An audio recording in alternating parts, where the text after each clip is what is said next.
My family kicked me out of our house because I bought a $10,000 property instead of paying for my sister's luxury spiritual retreat. My mother literally threw the bill in my face and told me I was shaming the family for being selfish. Now they are begging for my help because they desperately want what I have. My name is Sloan. I am 33 years old, and I work as an independent zoning consultant.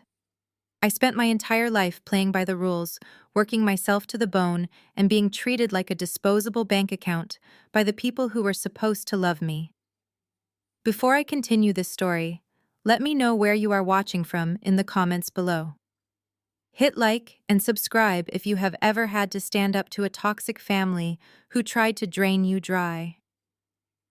Growing up in a wealthy suburb of Chicago, my parents Barbara and Richard maintained a picture-perfect facade. Everything was about appearances and keeping up with the neighbors. We lived in a massive colonial house with manicured hedges, but the emotional climate inside was completely bankrupt. I was always the scapegoat, the practical daughter who handled her own problems silently, while my younger sister Madison was the undeniable golden child. Madison could do no wrong. At 30 years old, she still relied entirely on our parents and her flashy fiancé Terrence to fund her wellness lifestyle. Terrence is an African-American cryptocurrency trader who loves to talk loudly about his supposed millions. Yet somehow the actual financial burdens of the family always seemed to land heavily on my shoulders. This past Thanksgiving was supposed to be a normal family dinner. I arrived at my parents' house absolutely exhausted after working a brutal 60-hour week, negotiating zoning permits, and analyzing city planning codes. I brought 2 homemade pies and a bottle of expensive wine, hoping for just one peaceful holiday evening. We were seated around the massive mahogany dining table. The crystal glasses were gleaming. The fine china was set, and my father was proudly carving the turkey. Madison was sighing dramatically, pushing her organic mashed potatoes around her plate, playing the fragile victim, as she always did when she wanted attention. Without warning, my mother reached into her designer handbag, pulled out a thick, cream-colored envelope, and tossed it across the large table. It landed right on top of my dinner plate, splashing dark gravy onto the pristine white tablecloth. I looked down at the heavy paper. It was a formal invoice from an incredibly exclusive spiritual wellness center located in Sedona, Arizona. The total amount due was exactly $10,000. I looked up at my mother, completely confused by the document sitting in my dinner. I asked her what this was supposed to be. She took a delicate sip of her Chardonnay and smiled, that tight, condescending smile she always used when she was about to demand something outrageous. She told the entire table that Madison was suffering from severe pre-wedding depression. The stress of planning her luxury destination wedding was apparently taking a massive toll on her fragile mental health, and her personal therapist highly recommended a 2-week spiritual cleansing retreat in Sedona to heal her aura. Then my mother looked me dead in the eye and said that since I am single, live in a modest apartment, and have no real financial burdens, like a husband or children to care for, it was my absolute duty as an older sister to pay the $10,000 invoice. She actually said it was the least I could do to support the family during this difficult, emotional time for Madison. I stared at her, the sheer audacity of her demand ringing loudly in my ears. I looked over at Madison, who was dabbing her dry eyes with a linen napkin, nodding bravely, as if she truly believed her wedding planning stress was a terminal illness. Then I looked at Terrence. He was sitting there, cutting his turkey with a smug look on his face, wearing a tailored Italian suit and a massive diamond-encrusted Rolex watch that caught the bright light from the chandelier above us. The hypocrisy in the room was absolutely suffocating. I slowly pushed the heavy turkey platter out of my way, making a loud, harsh scraping sound against the polished wood table. I asked my mother to repeat herself, just to be absolutely sure I was hearing this sheer insanity correctly. She sighed heavily, rolling her eyes as if I were a slow, disobedient child. She told me to stop being difficult, open my checkbook, and just pay the bill, claiming that real family always helps family in times of crisis. I stood up from my chair. The heavy silence in the dining room became deafening. I pointed my finger directly across the table at Terrence. I asked my mother why on earth I should pay for her golden child to go to a luxury spa, when the man sitting right next to her, the man she's about to marry, is wearing a $15,000 Rolex on his wrist. Terrence shifted uncomfortably in his chair, suddenly pulling his suit sleeve down to cover the heavy watch, but it was far too late. I did not hold back my disgust. I asked Terrence why his cryptocurrency millions could not cover his future wife's spiritual cleansing trip. He mumbled something defensive about his liquid assets currently being tied up in complex blockchain investments, which was a convenient excuse he used every single time a dinner bill arrived at family gatherings. My father slammed his fist on the table, making the silver cutlery jump and clatter. He demanded that I sit down and told me not to speak to Terrence that way, blindly defending the man who was clearly using them all for free meals and status. But I was not finished. The years of bitter resentment finally boiled over, and I refused to swallow my anger just to keep the peace anymore. I looked right back at my mother and asked her if this was going to be exactly like the time I turned 21. I reminded her loudly how she sat at this exact same dining table and told me I had to take out massive student loans and work 3 grueling jobs to pay for my own college education because the family was going through a tough financial phase. I reminded her how less than a month after forcing me into a decade of crippling debt, she and my father bought Madison a brand new luxury BMW for her 19th birthday, just because she passed her basic final exams. My mother's face turned a violent shade of red. She gasped dramatically, clutching her pearls, telling me I was being completely unreasonable and bringing up ancient history just to avoid helping my sister in her time of desperate need. Madison actually started fake crying, burying her face in Terrence's shoulder, wailing about how I have always been jealous of her happiness and how I was deliberately trying to ruin her Thanksgiving dinner. I stood my ground, my voice cold and incredibly steady. I told them all that my bank account is not a backup fund for Madison's delusions of grandeur or Terrence's fake wealth. I picked up the $10,000 invoice from my gravy-stained plate, crumpled it into a tight ball, and tossed it right into my mother's wine glass. I did not even blink as the expensive Chardonnay spilled over the rim of the crystal glass and stained the pristine white tablecloth. My mother shrieked and jumped back as if she had been physically struck by the crumpled invoice, but I simply reached into my own leather tote bag. If they wanted to talk about my finances and how I should spend my hard-earned savings to uphold their ridiculous suburban facade, I was more than ready to lay my cards on the table. I pulled out a thick manila folder, extracted a heavy, watermarked legal document, and slapped it down right in the center of the dining table right next to the ruined turkey. The loud smack of paper against wood made everyone jump. I told my mother to look closely at what she was demanding I sacrifice my savings for. I told them that the $10,000 they felt so entitled to was already gone. I explained precisely what the document was. It was an official county tax deed. I had attended a municipal property auction earlier that very morning. While my mother was busy approving Madison's ridiculous spiritual spa treatments, and Terrence was renting another luxury vehicle he could not actually afford, I was bidding on foreclosed real estate. I looked my father square in the eye and stated that I had spent exactly $10,200 in cash.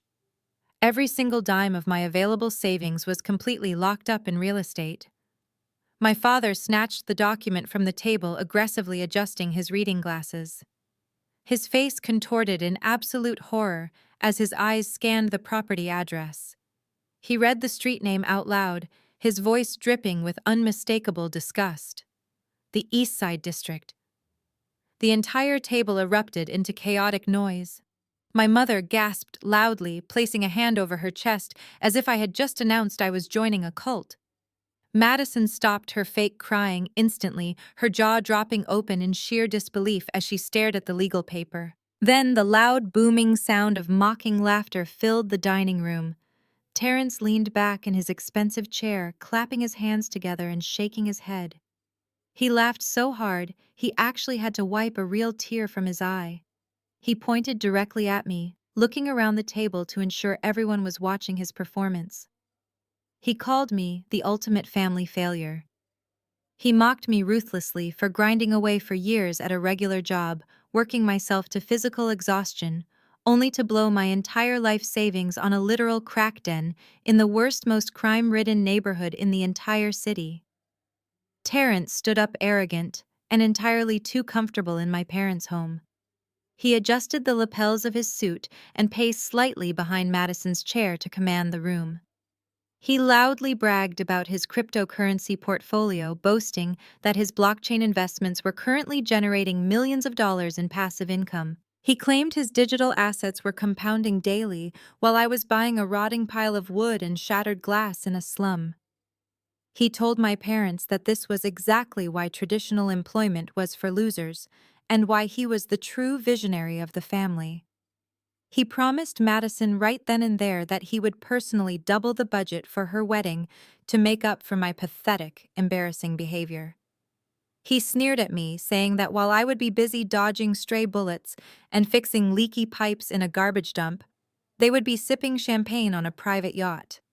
I let him talk. I let him inflate his chest and sell his invisible millions to my desperate status-obsessed parents. As a freelance zoning consultant, I analyzed municipal codes, land use regulations, and city planning grids for a living. I spent my days reading boring legislative proposals and attending tedious city council meetings that flashy crypto bros like Terrence would never even glance at. I knew exactly what I had just purchased. I knew the precise geographic coordinates of that property and what was coming to that neglected East Side district. But I was not about to hand them a map to a gold mine.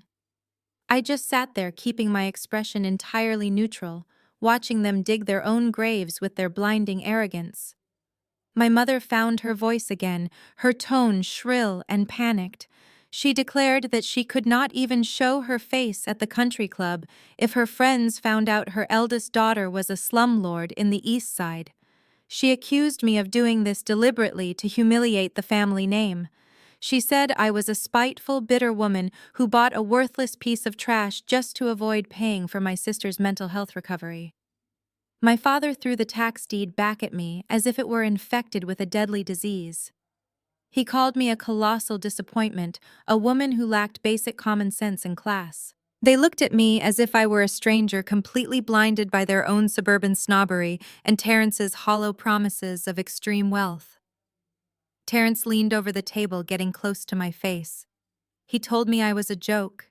He said I was just a sad, lonely woman who was going to end up bankrupt and begging them for a loan when my miserable little shack inevitably collapsed or got burned to the ground. Madison chimed in perfectly, playing the supportive partner to her wealthy fiancé. She told me I was deeply toxic and that my negative energy was exactly why I was still single. They fed off each other, building a wall of hostility and superiority, fully convinced that they had won. They truly believed I was the biggest loser to ever sit at their Thanksgiving table. My father, Richard, had finally reached his absolute boiling point. He had been sitting rigidly at the head of the table, his face turning an alarming shade of crimson. The sight of the tax deed and my unwavering defiance finally pushed him completely over the edge. He grabbed his heavy crystal wine glass and slammed it down onto the solid mahogany table with such violent force that the delicate stems snapped instantly. Sharp shards of expensive crystal and dark red wine exploded across the immaculate Thanksgiving spread, staining the pristine linen and scattering directly across the roasted turkey. My mother shrieked in horror, clutching her pearls tightly against her chest, but Richard completely ignored her panic. He stood up abruptly, towering over the ruined dinner table, his entire body shaking with absolute fury. He pointed a trembling finger directly at my face, his voice echoing harshly through the massive dining room. He yelled that I was an utter disgrace to the family name and a stain on everything he had worked so hard to build. He called me the most selfish, ungrateful child he had ever had the misfortune of raising. He screamed that while my younger sister Madison was suffering from severe emotional distress and preparing for the most important day of her life, I was actively choosing to drag our family reputation straight into the gutter. He demanded to know how I could sit there, look at my weeping sister, and boldly refuse to make a single financial sacrifice for her well-being. According to him, my fierce independence was nothing but an arrogant, spiteful rebellion against the very people who had given me everything.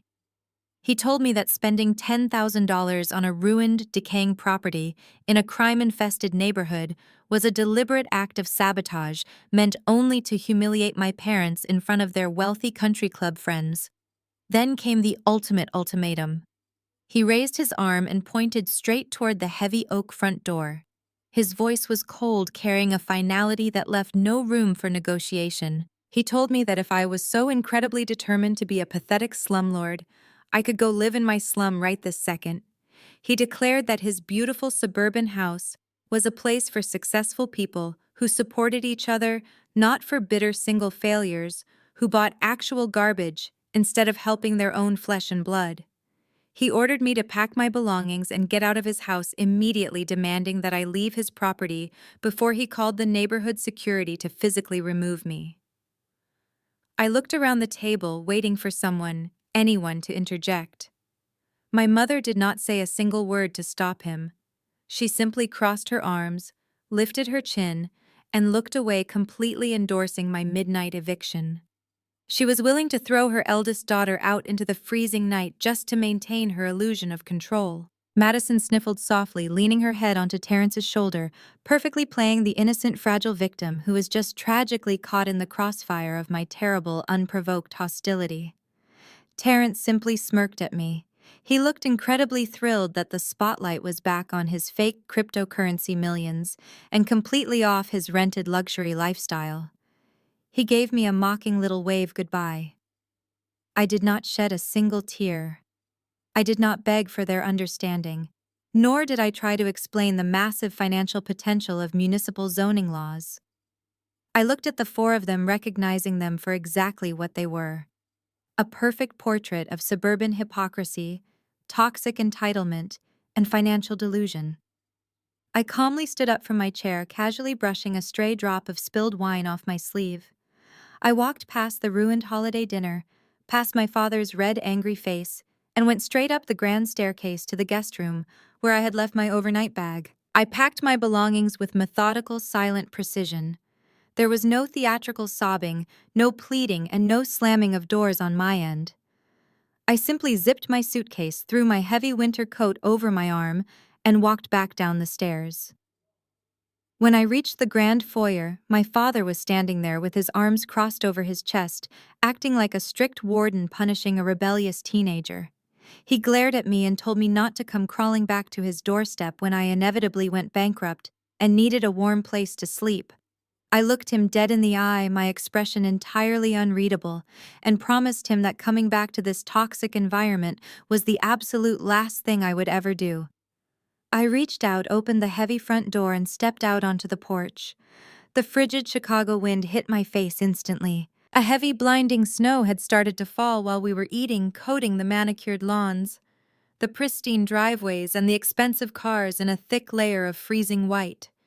The cold was sharp and biting, but the crisp, freezing air felt incredibly liberating after the suffocating, manipulative atmosphere of that dining room. I pulled my wool coat tight around my shoulders, gripped the handle of my rolling suitcase, and walked down the long, sweeping driveway. The wheels of my bag crunched loudly against the fresh snow, the only sound in the quiet, wealthy neighborhood. I did not look back even once. I reached my car parked on the street, tossed my bag into the trunk, and sat in the driver's seat. I turned on the engine to get the heat blasting, rubbing my freezing hands together to get the circulation going. I pulled my phone out of my pocket. The family group chat was already blowing up. My mother was complaining endlessly about the ruined imported tablecloth, and Terrence was loudly bragging about how he would gladly pay for the premium dry cleaning with his crypto dividends. I swiped the notifications away, ignoring all of their pathetic noise. I opened a secure encrypted message thread with a former colleague, a senior urban analyst who still worked deep inside the city council planning department. I typed out a quick, precise message, my fingers flying across the screen. I told him they just kicked me out into the snow and officially cut me off. Then I asked the only question that actually mattered tonight. I asked him exactly when the new tech corridor zoning map was going to be officially released to the public. I hit send, put the car in gear, and drove away from their suburban illusion entirely ready to claim the empire I had just bought for $10,000. The drive across the city took 45 minutes, carrying me far away from the manicured lawns and heated driveways of my parents' pristine suburban bubble. I crossed the invisible boundary line that separated the affluent neighborhoods from the forgotten industrial shadows of the East Side district. The streetlights here were sparse and flickering, casting long, distorted shadows across the cracked, uneven pavement. I pulled my car up to the curb and parked in front of my new property. A rusted chain-link fence surrounded the overgrown yard, and I had to use my bare, freezing hands to wrestle with the heavy iron padlock securing the gate. The bitter winter wind howled down the empty street, biting through my wool coat as I dragged my rolling suitcase up the cracked concrete path. The front door of the house was heavily boarded up with thick sheets of plywood. I had to use a crowbar I kept in my trunk to pry away the rotting wood just to gain access to the interior. When I finally stepped over the threshold, the sheer undeniable reality of a $10,000 foreclosure hit me instantly. The air inside was actually colder than the freezing snowstorm outside, trapped in a heavy, damp stillness that smelled strongly of mildew and decades of total neglect. I clicked on my heavy-duty flashlight, and the harsh beam cut through the absolute darkness.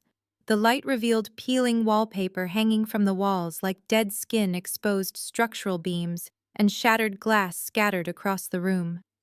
The wooden floorboards groaned and physically sagged under the weight of my winter boots, utterly ruined by years of unchecked water damage.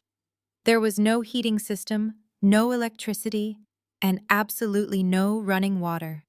I pulled my suitcase into what used to be the main living room, my breath forming thick white clouds in the freezing air. I set up a small battery-powered camping lantern on a cracked milk crate someone had left behind, casting a dim, eerie glow across the wreckage.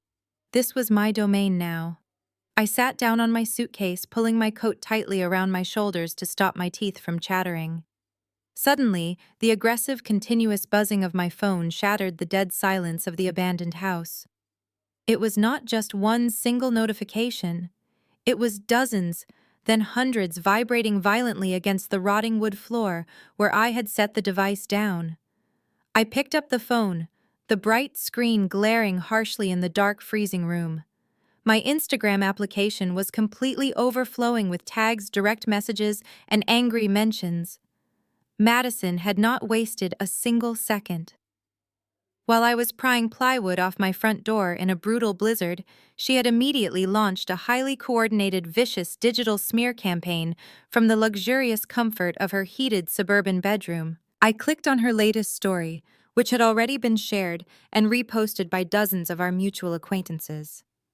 Madison's face filled my screen. The lighting in her room was perfectly angled to highlight her flawless skin, but her eyes were artificially red and heavily filtered to look as if she had been crying hysterically for hours. She was wearing a plush, oversized cashmere sweater, hugging her knees to her chest to look as small and deeply vulnerable as possible. She stared directly into the camera lens, her voice shaking with a perfectly rehearsed theatrical heartbreak. She told her thousands of followers that tonight was supposed to be a warm, loving holiday gathering, but it had been violently destroyed by the shocking cruelty of her own flesh and blood. She wiped away a non-existent tear and sobbed about her crippling pre-wedding depression, claiming she was currently hanging by a mere thread, mentally and emotionally.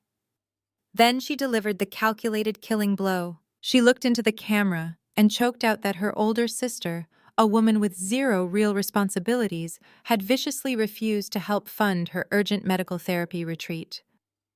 Madison painted a picture of a monster claiming I had actively chosen to hoard my wealth and intentionally shame the family out of pure, unadulterated jealousy.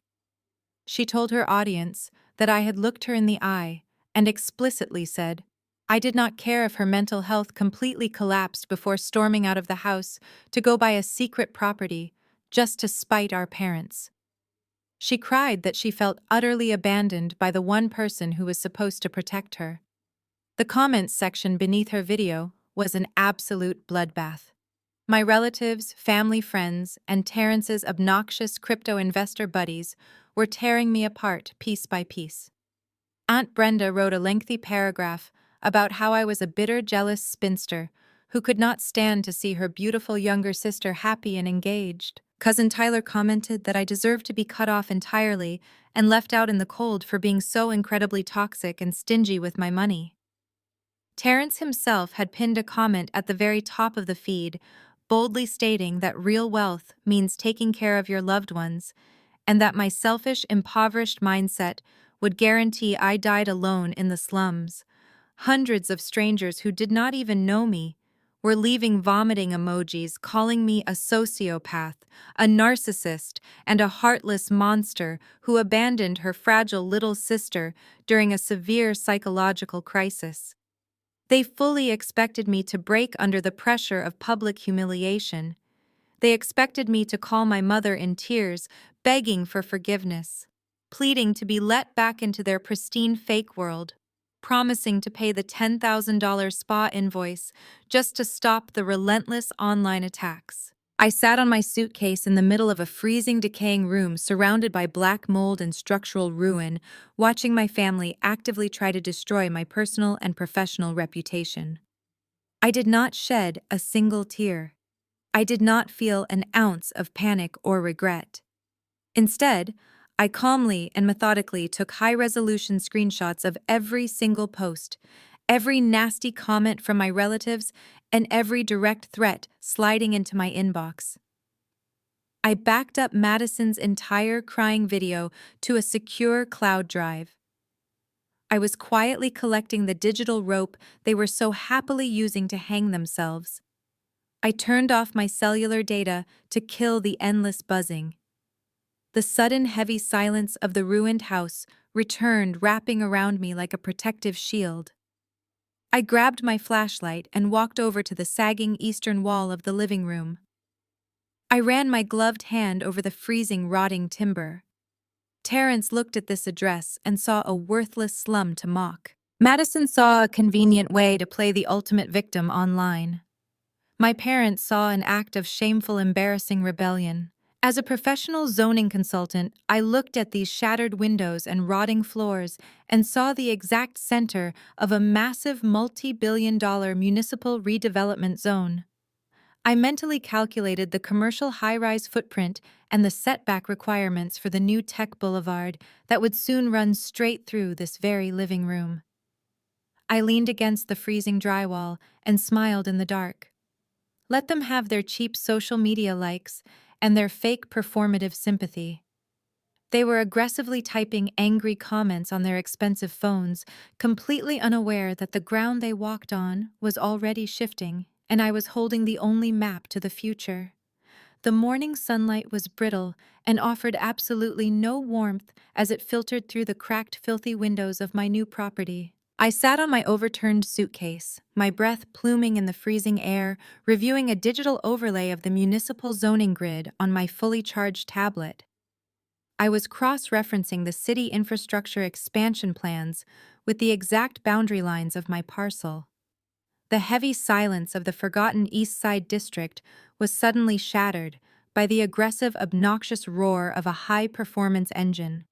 I did not even look up from my screen at first. I knew exactly who it was. Only one person in my family was desperate enough for attention to drive a luxury sports car into a neighborhood famous for stripped vehicles and shattered glass. I heard the heavy tires crunch against the icy, unplowed street. I finally raised my head and watched through the shattered window frame as a pristine, bright red Porsche slammed to a halt right in front of my rusted chain-link fence.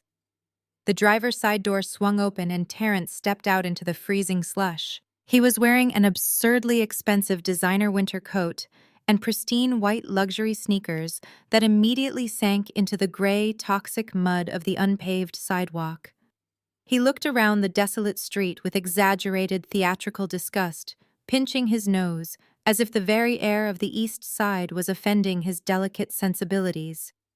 He kicked the rusted gate open and swaggered up the cracked concrete path, stepping right through the gaping hole where my front door used to be. Terrence stood in the center of my ruined living room, his hands resting on his hips, looking at the waterlogged floorboards and the peeling wallpaper. He let out a loud, echoing laugh that sounded entirely forced. He shook his head, looking down at me with pure, unfiltered contempt. He loudly announced that he had to come see this absolute disaster for himself because Madison had been crying all morning about her older sister losing her mind and moving into a literal crack den. Terrence reached into the inner pocket of his designer coat. He pulled out a crisp, brand-new $100 bill. He did not hand it to me. Instead, he made a grand sweeping gesture and dropped the bill directly into a murky, freezing puddle of dirty water pooling on the sagging wooden floor. He used the toe of his expensive white sneaker to kick the wet money a few inches in my direction. He told me to pick it up and go buy myself a hot coffee before I completely froze to death in this garbage dump. He crossed his arms over his chest and sneered, his voice dripping with absolute arrogance. He told me that when I was finally done playing the tragic, misunderstood martyr, he would generously do me a massive favor. He offered to buy this rotting pile of trash off my hands for $5,000 cash. He actually smiled and called it an act of family charity, claiming his crypto portfolio was generating so much passive income this week that he could afford to throw away a few grand just to save his future sister-in-law from dying of hypothermia. I did not flinch. I did not look at the wet $100 bill soaking in the filthy puddle. I simply locked my tablet screen, slipped it into my heavy coat pocket, and stood up. I walked slowly and deliberately right past him, not giving him an inch of space. I stepped out onto the rotting front porch, ignoring his confused protests. I pulled my phone from my pocket and raised it, pointing the camera directly at the bright red Porsche idling at the curb. I zoomed in specifically on the license plate and the small, distinct barcode sticker plastered on the lower corner of the windshield. I snapped 3 crystal-clear photos, the shutter sound clicking sharply in the freezing air. I turned back around to face Terrence, who had followed me out onto the porch, his smug expression suddenly wavering. I tilted my head and smiled, a cold, calculating smile that wiped the arrogance right off his face. I asked him if business was going so incredibly well, why he was driving a corporate fleet rental car. I watched his eyes dart nervously toward the Porsche. I took a step closer to him, lowering my voice to a sharp, clinical tone. I told him I did not spend all my time crying on social media like his fiancée. I spent my time reading the latest Securities and Exchange Commission public filings. I watched the color completely drain from his face as I laid out the exact financial reality he was desperately trying to hide from my parents. I told him I knew his flashy blockchain startup had just been officially flagged by the SEC for violating Regulation D exemptions and operating a textbook Ponzi scheme. I recited the exact federal regulatory codes his company was violating. I told him I knew his digital assets were currently frozen by federal regulators. His investor capital was bleeding dry, and he was the target of an active wire fraud investigation.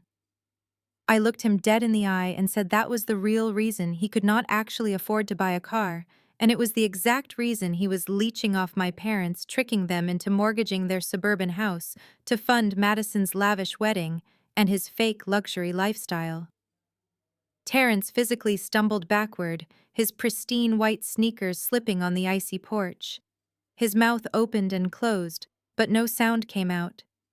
The confident, wealthy crypto genius facade completely shattered into a million pieces, leaving behind a terrified, desperate fraud. He tried to quickly recover his posture, stammering out a weak, pathetic insult about how I was just a crazy, jealous woman making up desperate lies because I was living in a literal sewer. But he was visibly sweating, heavy drops of perspiration forming on his forehead, despite the bitter, freezing winter wind. He did not wait for my response. He turned around, almost tripping over his own feet, and practically sprinted down the cracked walkway. He threw himself into the rented Porsche, slammed the door, and peeled away from the curb, the expensive tires screaming against the icy asphalt as he sped out of the East Side district in absolute panic. I stood on the porch watching the red taillights disappear around the corner of the desolate street. I walked calmly back inside my freezing dark house.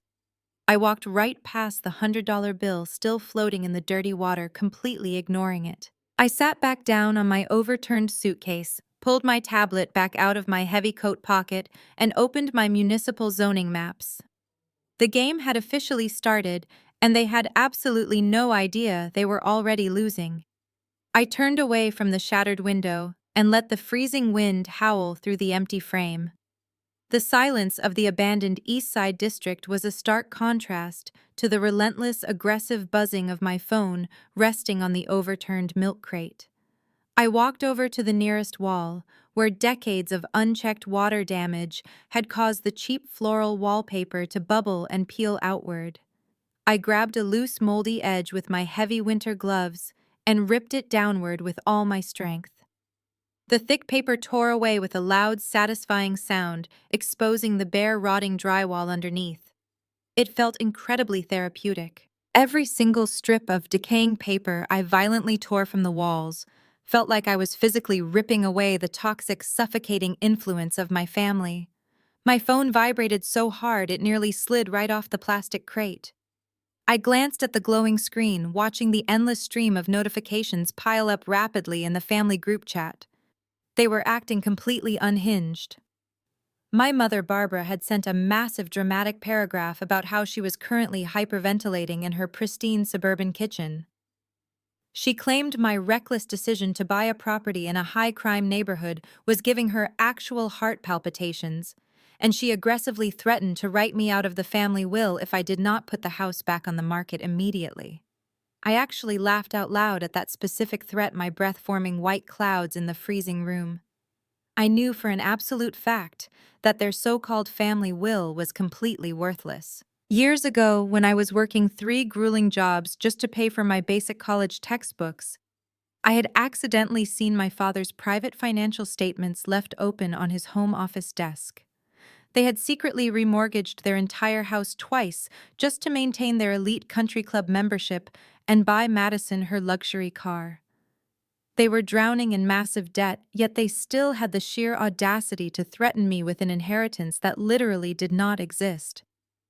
Madison chimed into the group chat right after typing her messages in all capital letters. She complained bitterly that the severe stress of my rebellion was causing her to break out in stress hives right before her bridal shower. She demanded that I immediately transfer the remaining balance of my savings directly to her wedding planner to compensate for the severe emotional damage I had supposedly inflicted upon her. Then my father, Richard, sent a lengthy voice memo. I did not even bother to press play. I just read the transcript that automatically generated on my screen. He was aggressively ordering me to stop throwing a childish tantrum, demanding I crawl back home and apologize to Terrence for being so incredibly disrespectful to a successful businessman.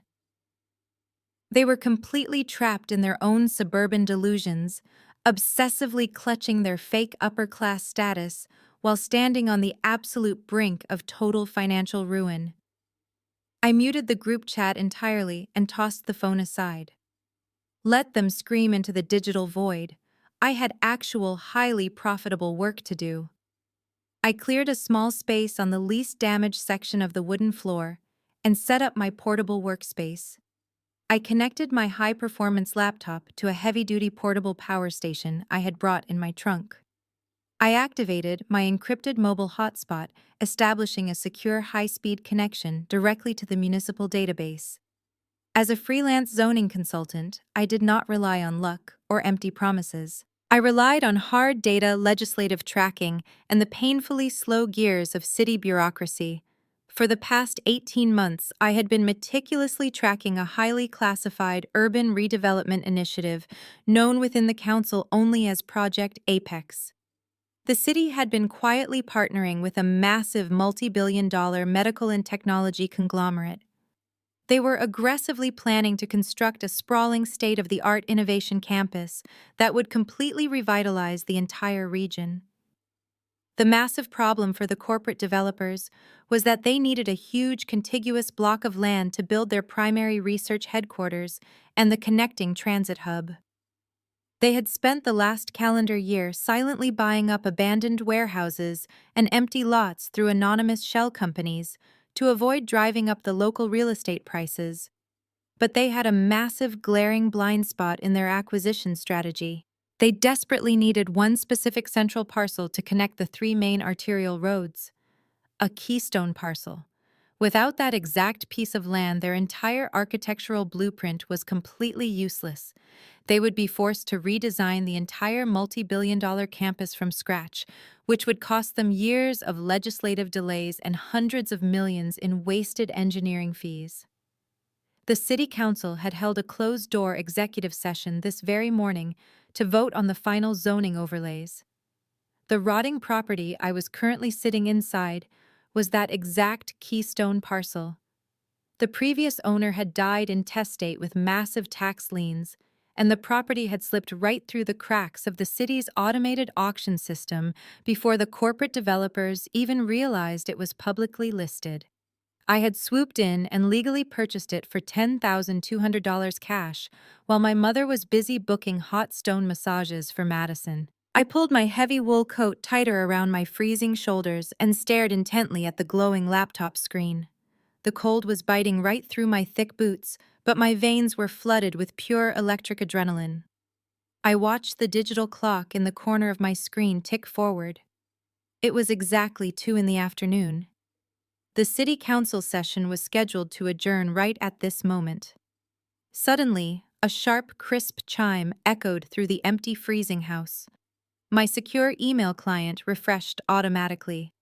A priority message appeared at the very top of my inbox marked with high importance. It was from my former colleague, the senior urban analyst, embedded deep inside the planning department. I held my breath as I clicked open the encrypted message. There was no formal greeting, no unnecessary pleasantries. The text was incredibly brief, but it held the destructive power of a loaded gun. The message read, "The master zoning map has just been officially signed and ratified by the mayor. The tech corridor expansion is fully approved and legally binding. Congratulations, Sloan. Your parcel is sitting exactly at the dead center of the new commercial nucleus. The developers just realized you hold the deed. Brace yourself." I sat back on the overturned suitcase, the harsh blue light of the laptop illuminating my face in the dark, decaying room. I looked around at the rotting floorboards, the shattered glass, and the peeling, moldy wallpaper. My parents had kicked me out into the blinding snow, calling me a worthless failure for buying a piece of trash. They had chosen to protect a fraud like Terrence and fund a spoiled brat like Madison, leaving me to freeze in the slums. I slowly closed my laptop, a sharp, highly dangerous smile spreading across my face. I was no longer just a discarded daughter or an overworked consultant. I was the absolute gatekeeper to a multi-billion-dollar tech empire, and the real game was just about to begin. The freezing temperature inside the abandoned house had not improved by the time morning broke, but the sheer adrenaline rushing through my veins provided all the warmth I needed. I sat on my overturned suitcase, wrapping my thick wool coat tightly around my shoulders, and powered up my portable camping stove to boil water for instant coffee.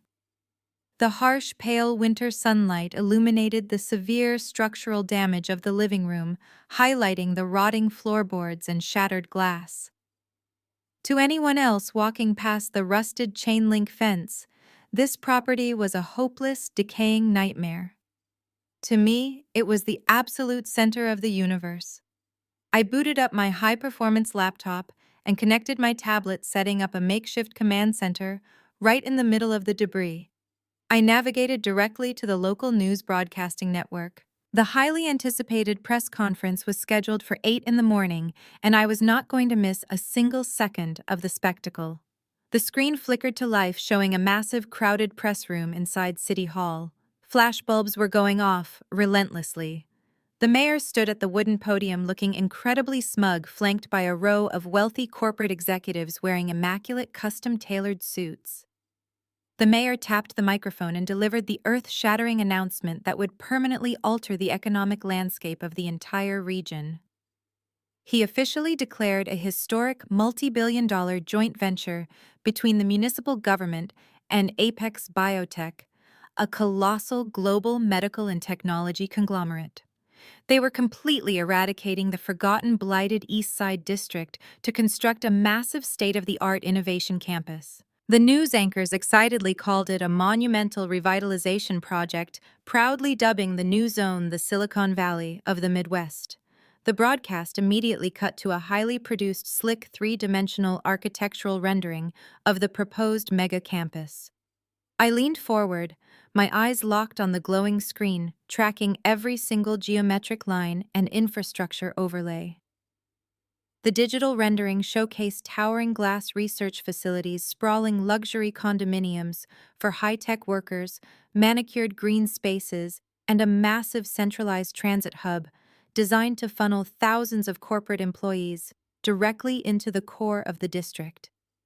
It was a breathtaking display of corporate wealth and urban gentrification. The news anchor confidently explained that Apex Biotech had spent the last 14 months quietly and aggressively acquiring hundreds of abandoned lots and decaying warehouses through anonymous corporate shell companies to ensure the project could break ground immediately without facing any local resistance. Then the broadcast zoomed in on the detailed traffic and infrastructure grid. I took a slow, deliberate sip of my bitter instant coffee, a sharp, deeply satisfied smile spreading across my face. The corporate architects had designed a masterful, highly efficient layout, but they had made one catastrophic billion-dollar oversight.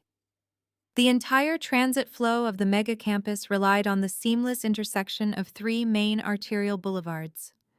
These three massive roads converged perfectly into a centralized roundabout that would serve as the main gateway to the Apex Biotech Global Headquarters. I looked down at my secondary screen displaying the official municipal zoning map overlaid with my freshly stamped property deed. The exact geographic point where those three massive arterial roads intersected was not owned by Apex Biotech. It was not owned by the city government. The dead center of their magnificent multi-billion-dollar corporate gateway was currently occupied by the rotting, freezing, dilapidated house I was sitting inside. I held the legal deed to the absolute Keystone parcel of the entire tech corridor expansion. The strategic reality of the situation was almost too beautiful to comprehend. In commercial real estate development, a Keystone parcel is the ultimate leverage. The corporate executives standing behind the mayor on that television screen were smiling for the cameras, blissfully unaware that their anonymous acquisition team had completely missed a municipal tax auction while they were busy negotiating high-level municipal tax breaks. Without my specific exact square of land, their entire architectural blueprint was entirely useless. They could not build the main transit hub. They could not connect the arterial roads. If they wanted to completely bypass my property, they would have to entirely redesign the entire infrastructure grid from scratch. As a professional zoning consultant, I knew exactly what a redesign entailed. They would have to commission new architectural blueprints, file for entirely new commercial zoning permits, and undergo a brutal, exhaustive environmental impact study. That bureaucratic nightmare would delay their groundbreaking ceremony by a minimum of 2 full years. In the fast-paced, ruthless world of global tech development, a 2-year delay meant bleeding hundreds of millions of dollars in wasted engineering fees and severely angering their impatient shareholders. They simply did not have the time to redesign, and utilizing the legal process of eminent domain to force me out would trigger a massive, highly publicized legal battle that would stall their construction timeline indefinitely. They were completely cornered. They needed a fast, quiet, and immediate private buyout. I sat in the freezing darkness of my ruined living room, staring at the television broadcast, fully realizing the sheer magnitude of the power I now possessed. I was no longer a struggling consultant who had been unceremoniously thrown out into a blizzard by her status-obsessed parents. I was the absolute immovable roadblock, standing squarely in the path of a multi-billion-dollar corporate juggernaut. My parents, Barbara and Richard, were likely sitting in their heavily mortgaged suburban kitchen right now, sipping premium coffee, complaining to Madison and Terrence about how I had severely embarrassed the family name by purchasing a slum. They were completely blinded by their desperate need to maintain a fake wealthy facade, completely unaware that the daughter they had violently discarded was currently holding the keys to the most lucrative real estate transaction in the history of the city. They valued flashy Rolex watches, rented luxury cars, and elite country club memberships, utterly failing to understand that real devastating wealth was built on cold, hard data and strategic municipal foresight. I calmly closed the news broadcast and opened a blank spreadsheet, ready to begin my aggressive financial calculations. The quiet, freezing isolation of the abandoned house was suddenly broken by a new, sharp sound. It was not the obnoxious chiming of my family group chat. I had muted their toxic, frantic complaining hours ago. This was a different ringtone. I glanced down at my phone resting on the cracked wooden floor. The caller ID displayed an unknown number routing from a prestigious downtown corporate exchange. The corporate acquisition sharks had finally realized their massive billion-dollar mistake. They had traced the tax deed auction results, and the desperate, frantic feeding frenzy was officially about to begin. I let the phone ring 4 times, taking a deep, freezing breath of air, before I calmly reached down to answer it. I swiped the screen to accept the call, bringing the phone to my ear without saying a single word. I let the heavy silence hang over the line, forcing the caller to speak first. A smooth, highly polished male voice introduced himself as a senior acquisitions director for a boutique commercial real estate firm. He sounded entirely too casual, speaking to me slowly, as if I were an ignorant, desperate woman who had accidentally stumbled into a tax auction and gotten lucky. He offered me a flat, $500,000 cash to take the hazardous, unlivable property off my hands by the end of the business day. He framed his offer as a miraculous financial rescue, claiming he was doing me a massive personal favor by saving me from imminent municipal code violations and staggering demolition fees. I did not laugh, but my voice was absolute ice. I recited the precise municipal zoning code for commercial transit hubs and calmly informed him that I was fully aware my specific parcel was the exact geometric center of the new tech mega campus. I told him $500,000 would not even cover the landscaping budget for their new corporate entry plaza. I advised him to stop treating me like a clueless suburban housewife and start treating me like the professional zoning consultant who was currently holding his entire infrastructure grid hostage. I ended the call immediately. My phone did not stay silent for more than 30 seconds. The digital feeding frenzy had officially begun. The morning news broadcast had triggered a massive shockwave through the commercial real estate sector, and every independent broker in the city was frantically trying to secure my parcel to flip it back to the tech giant for a massive profit. Calls flooded in from anonymous shell companies, aggressive private equity firms, and desperate land speculators. The offers skyrocketed with dizzying, relentless speed. By 10 in the morning, a frantic hedge fund manager offered me a clean $1 million. By noon, a desperate commercial developer pushed the brutal bidding war to a staggering $1.5 million, promising to wire the non-refundable funds directly into my bank account within the hour. I systematically rejected every single one of them. I sat in the freezing dark living room, surrounded by peeling wallpaper and rotting wooden beams, casually declining millions of dollars, while sipping lukewarm instant coffee. Just last night, my mother and father had kicked me out into a blinding blizzard, utterly convinced I was a pathetic financial failure for spending my hard-earned savings. My arrogant brother-in-law had literally dropped a $100 bill into a dirty puddle to humiliate me, boasting about his fake crypto wealth. Now the most ruthless corporate sharks in the entire city were begging to hand me over $1 million, and I was treating their desperate offers like spare pocket change. At exactly 2 in the afternoon, the caller ID displayed the direct corporate headquarters line for the medical and technology conglomerate itself. The desperate middlemen were finally gone. The actual apex predators had realized they needed to handle this catastrophic oversight personally. I answered the call. The man on the other end introduced himself as the Executive Vice President of Global Acquisitions. He did not bother with fake pleasantries or insulting lowball offers. He was entirely professional, his tone clipped and severely stressed. He admitted that their automated land acquisition algorithm had completely missed the municipal tax lien auction. He acknowledged my professional background and commended me on executing a brilliant, flawless tactical maneuver. Then he laid his heavy cards on the table. He offered me a certified non-negotiable buyout of $2.8 million. He stated this was their absolute final ceiling, a highly generous premium for a property that currently lacked basic plumbing and a functional roof. He warned me that if I declined this final offer, the corporation would deploy their army of corporate attorneys to initiate a hostile eminent domain takeover through the city council. He confidently claimed that $2.8 million was enough money to change my life forever, and he strongly advised me not to get greedy and risk walking away with nothing but a mountain of legal fees. I listened to his entire aggressive pitch without interrupting once. I looked at my glowing laptop screen, staring at the exact arterial road intersection that relied entirely on my specific square of dirt. I spoke with absolute, unwavering authority. I told the executive vice president that I had already read the city council public infrastructure addendums. I knew an eminent domain lawsuit would require a minimum of 18 months of mandatory public hearings, exhaustive environmental reviews, and severe bureaucratic gridlock. I calculated out loud that delaying their massive groundbreaking ceremony for 18 months would cost their corporate shareholders roughly $400 million in projected revenue and wasted engineering retainers.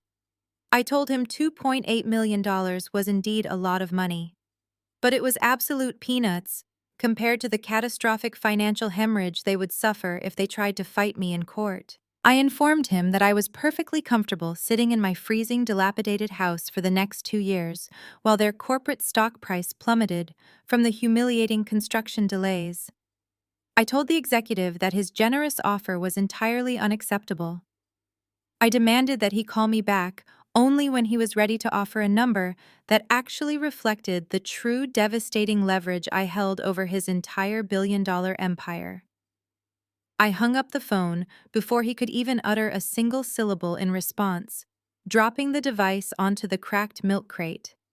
The power dynamic had completely shifted, and I was holding all the winning cards. While I was sitting in my freezing living room, rejecting multi-million-dollar corporate buyouts, a very different kind of chaos was erupting across town. In the gleaming downtown financial district, Terrence was sitting in his leased corner office, likely admiring his counterfeit Rolex and drafting another fraudulent newsletter for his cryptocurrency investors. He never even made it to his catered lunch. At exactly 1 p.m, the heavy glass doors of his flashy startup were violently pushed open. Agents from the Federal Bureau of Investigation, flanked by forensic accountants from the Securities and Exchange Commission, flooded the reception area. They did not knock, and they certainly did not ask for an appointment. They presented a federal search warrant directly to the terrified receptionist and immediately began confiscating every single piece of hardware in the building. Terrence tried to run. According to the news reports that surfaced later that evening, he actually attempted to sprint down the emergency stairwell, completely abandoning his employees and his furious investors. Federal agents intercepted him on the 4th-floor landing. They slammed him against the concrete wall, read him his Miranda rights, and placed him in heavy steel handcuffs. His entire blockchain empire was exposed as a massive textbook Ponzi scheme, built entirely on stolen funds and fabricated market projections. They seized his frozen bank accounts, his rented luxury vehicles, and every single electronic device he owned. The arrogant, untouchable crypto genius who had kicked a $100 bill at my feet just yesterday was now sitting in the back of a federal transport vehicle, facing decades in a federal penitentiary for massive wire fraud. At the exact same moment, Terrence was being fingerprinted downtown. The flawless suburban illusion my parents had constructed was suffering its own catastrophic collapse. The doorbell rang at my parents' immaculate colonial home. My mother Barbara opened the heavy oak door expecting a delivery of expensive floral arrangements for Madison's bridal shower. Instead, she was greeted by a highly unamused county process server holding a thick, legally binding manila envelope. The man verified her identity, shoved the heavy stack of legal documents into her manicured hands, and walked away without a single word of sympathy. Barbara carried the envelope into the custom-designed kitchen, her hands shaking as she tore it open. My father Richard was sitting at the granite island, reviewing the catering menu for the wedding. He looked up just in time to see all the blood completely drain from his wife's face. Barbara dropped the papers onto the marble countertop, as if they were actively burning her skin. It was an official notice of foreclosure and intent to seize property from their primary mortgage lender. For the past 2 years, Barbara and Richard had been living a spectacular, reckless lie. To keep up appearances at their elite country club, to fund Madison's absurdly lavish lifestyle, and to provide Terrence with the massive 6-figure seed capital he needed to launch his fraudulent crypto company, my parents had secretly taken out a massive secondary mortgage on their home. They had leveraged every single ounce of equity they possessed, fully believing Terrence's arrogant promises of guaranteed triple returns on their investment. Now, with Terrence's assets completely frozen by the federal government and his company obliterated by the SEC, my parents had absolutely zero incoming capital to service their staggering debt. The bank was officially calling in the loan. They had exactly 30 days to vacate the premises before the county sheriff arrived to physically remove their belongings and lock the doors. The pristine, wealthy suburban kingdom they had valued more than their own eldest daughter was officially gone, wiped out by their own blinding greed and desperate need for social validation. The sheer panic in the house was absolute and deafening. Richard was screaming into his phone, desperately leaving voicemails for his banking contacts who were suddenly refusing to return his calls. He paced the hardwood floors, his face bright red, realizing that the massive loans he took out to pay for Madison's extravagant wedding deposits were now going to completely destroy him. Madison was sitting on the living room floor in a state of total hysterical shock, clutching her designer handbag, sobbing uncontrollably, because Terrence's phone was going straight to an automated federal voicemail system. Barbara was pacing the kitchen floor, hyperventilating, her perfectly styled hair completely disheveled. She aggressively swiped at her expensive tablet, frantically trying to log into their depleted banking portals to find any hidden reserve of cash to stop the bleeding. As Barbara wildly refreshed the local financial news page, hoping for some miracle market rebound, a breaking headline banner flashed across the very top of her screen. The bold text practically jumped off the digital page.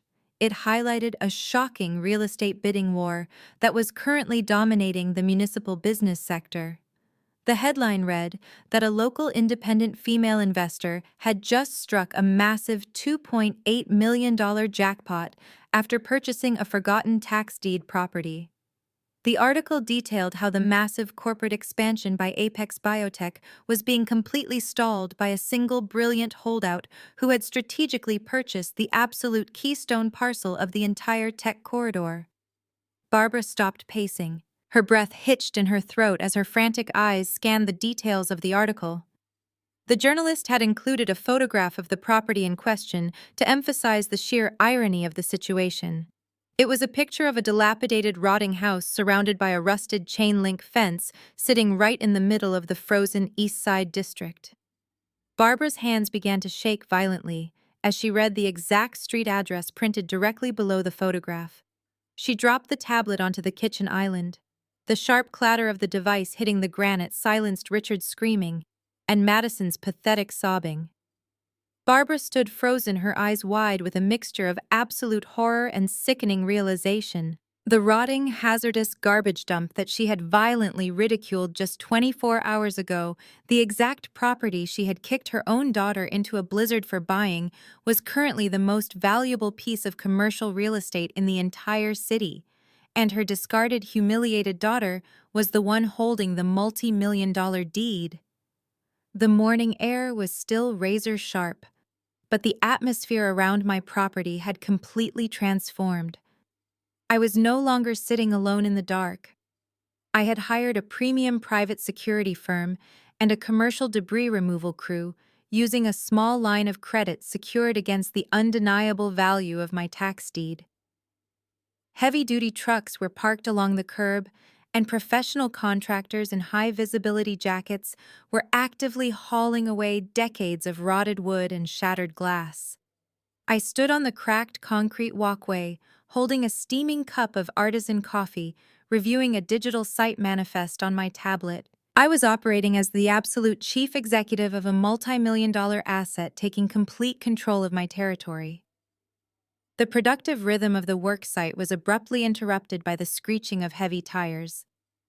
I looked up from my screen and watched my father's oversized black luxury SUV swerve recklessly into the loading zone, cutting off one of my contractor's dump trucks. The vehicle jerked to a violent halt. The doors flew open simultaneously. My parents and my sister practically spilled out of the car, looking entirely out of place in their expensive suburban winter wear against the gritty industrial backdrop of the East Side district. They did not look like the arrogant, untouchable family that had ruthlessly banished me into a blizzard just 2 nights ago. They looked absolutely unhinged.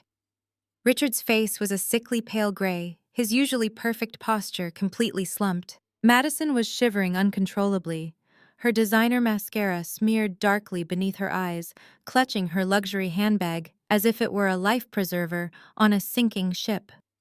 But it was my mother, Barbara, who delivered the most spectacularly unhinged performance. She completely ignored the hard hat restricted area signs. She sprinted across the frozen, muddy yard, paying absolutely zero attention to the fact that the toxic, freezing sludge was completely ruining her $2,000 suede boots. Her arms were thrown wide open, her face twisted into an expression of exaggerated theatrical agony. She was aiming for a sweeping, cinematic maternal embrace, openly weeping and sobbing my name loudly enough for every single construction worker on the block to hear. I did not move a single muscle to welcome her. I simply took a very deliberate, calculated step backward, maintaining a strict physical boundary. Barbara stumbled slightly, her grasping hands catching only the cold winter air. She quickly recovered her balance, immediately clasping her manicured hands together in a gesture of desperate begging prayer. Tears were actively streaming down her cheeks, cutting through her heavy foundation. She cried out that she had been utterly beside herself with worry, claiming she had not slept a single wink since I left the house. She looked me right in the eye and delivered a monologue so dripping with fake manufactured affection that it physically nauseated me. She told me that she always knew I was the smartest, the most capable, and the most fiercely loyal daughter a mother could ever ask for. She actually had the sheer, unadulterated audacity to claim that kicking me out of the house was just a desperate, misguided attempt at tough love. A parental strategy meant only to push me toward my true, unlimited potential. I stood there in absolute silence, taking a slow, calm sip of my hot coffee. I watched her spin her web of desperate lies, waiting for the inevitable pivot. It did not take long. The fake maternal pride rapidly dissolved into frantic, panicked pleading. Barbara closed the distance between us, her voice dropping into a shrill, breathless whisper. She confessed that the family was completely ruined. She cried that Terrence was locked in a federal holding cell, exposing his entire cryptocurrency empire as a massive, catastrophic fraud. She choked on her own tears as she admitted that the bank had officially issued a foreclosure notice on their beautiful, perfect suburban home. She looked around at the rotting, dilapidated house behind me, her eyes wild with a sickening mixture of greed and desperation. She reached out, attempting to grab my coat sleeve, begging me to save them. She told me she saw the news broadcast. She knew this specific piece of land was the absolute center of the multi-billion-dollar tech corridor expansion. She pleaded with me to immediately sign the property over to a commercial developer to take the millions of dollars they were offering and use it to rescue my family. She wailed that they were on the absolute brink of losing their home, their social standing, and their entire future. She pointed a trembling finger at Madison, who was standing a few feet away, sobbing loudly into her designer scarf. Barbara demanded that I look at my poor, devastated younger sister, claiming Madison's entire life and luxury wedding plans had been violently ripped away by a federal criminal. Barbara looked back at me, her eyes pleading, completely blinded by her own toxic entitlement. She told me that blood is thicker than water and real families stick together through the darkest tragedies. She begged me to be the hero of the family, to sell this multi-million-dollar gold mine, and immediately pay off their massive crippling debts. She promised that if I just handed over the money to stop the bank from seizing their mansion, they would welcome me back into the family with open arms. They would finally give me the respect and validation I had spent my entire life begging for. I looked at the three of them standing in the freezing mud of my property. Less than 48 hours ago, they had violently humiliated me at a holiday dinner, called me an embarrassing failure, and threw me out into a blinding snowstorm because I refused to pay for a luxury spa retreat. Now facing the absolute destruction of their fake, heavily financed suburban kingdom, they expected me to simply hand over millions of dollars to fund their massive, self-inflicted financial bailout. They truly believed a few fake tears and a hollow promise of maternal affection would instantly erase decades of psychological abuse and financial manipulation. I lowered my coffee cup, feeling an intense burning wave of absolute clarity. The traps they had set for themselves had finally snapped shut, and I was more than ready to deliver the final crushing blow to their pathetic illusions. I forcefully swatted my mother's grasping hand away from my winter coat. The sudden sharp physical rejection made her stumble backward, her face contorting in absolute genuine shock. I did not want her fake affection, and I certainly was not going to let her touch me while trying to emotionally manipulate her way into my bank account. I took a very deliberate step away from her, ensuring a solid, freezing wall of winter air remained firmly established between my hard-earned reality and their pathetic, rapidly crumbling suburban illusion. I told her to save her heavily rehearsed theatrical tears for the bankruptcy judge because her performance was completely wasted on me. I raised my gloved hand and pointed a stiff, accusatory finger directly at Madison. My younger sister was standing a few feet away, shivering pathetically in the freezing mud of my active construction site, but my eyes were not looking at her fake, tear-stained face. My gaze was locked completely on the pristine, bright red soles of her Christian Louboutin boots and the massive quilted leather Chanel handbag she was desperately clutching against her chest, like a protective high-fashion shield. I let out a sharp, mocking laugh that cut right through the heavy mechanical noise of the debris removal trucks operating behind me. I looked my mother dead in the eye and asked her if she had completely lost her mind. I laid out the exact brutal mathematics of their current financial disaster in a voice loud enough for every single construction worker on the block to hear clearly. I asked her how she could possibly stand in the freezing mud of my property and beg me to pay her debts when she and Richard were the ones who recklessly mortgaged their own house just to fund Madison's ridiculous luxury lifestyle. I pointed at the designer bag and loudly reminded them that they had secretly leveraged their entire retirement fund just so Madison could parade around town carrying a $10,000 purse and posting heavily filtered pictures from exclusive wellness retreats. My voice grew colder and infinitely sharper as I dismantled their entire fake reality. I reminded my mother that she had deliberately taken out a massive predatory secondary mortgage on her perfect suburban mansion just to hand a giant pile of unearned cash over to Terrence. She had willingly funded a known cryptocurrency scammer, giving him the seed capital he needed to rent a bright red Porsche and play the role of a visionary billionaire to impress his gullible internet followers. I asked her if she really expected me to sell my highly strategic multi-million-dollar commercial parcel to clean up the catastrophic financial mess they created while trying to buy fake social status. I leaned in slightly, my tone dropping to a dangerous icy whisper that completely silenced my mother's pathetic sobbing. I asked Barbara if her memory was genuinely that incredibly short.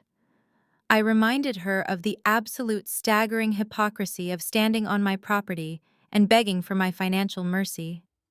I asked her how she could possibly look me in the face and demand a multi-million-dollar family bailout when she was the exact same woman who had viciously thrown me out onto the freezing street just days ago. I reminded her that she had looked me right in the eye, called me an embarrassment, and actively cheered as Richard kicked me out of their house into a blinding, deadly snowstorm. They had labeled me a total failure and a massive disappointment to the family lineage simply because I refused to drain my personal savings to pay for Madison's completely fabricated pre-wedding depression therapy. The anger that I had been silently suppressing for over a decade finally erupted. It was not a loud, out-of-control explosion, but a highly targeted surgical strike aimed directly at their deepest insecurities. I told them this entire situation was an exact, flawless repetition of history. I reminded my parents of exactly what happened when I was 22 years old. I looked Richard squarely in the eye and brought up the college tuition fund they had supposedly been saving for me since childhood. I laid out the exact brutal history of how they had completely drained my educational savings account without telling me, forcing me to take out crippling high-interest student loans. I had to work 3 grueling, exhausting minimum wage jobs, missing classes and sleeping 3 hours a night just to survive my senior year. And they did it all to fund an absurdly lavish, over-the-top lifestyle for their precious golden child.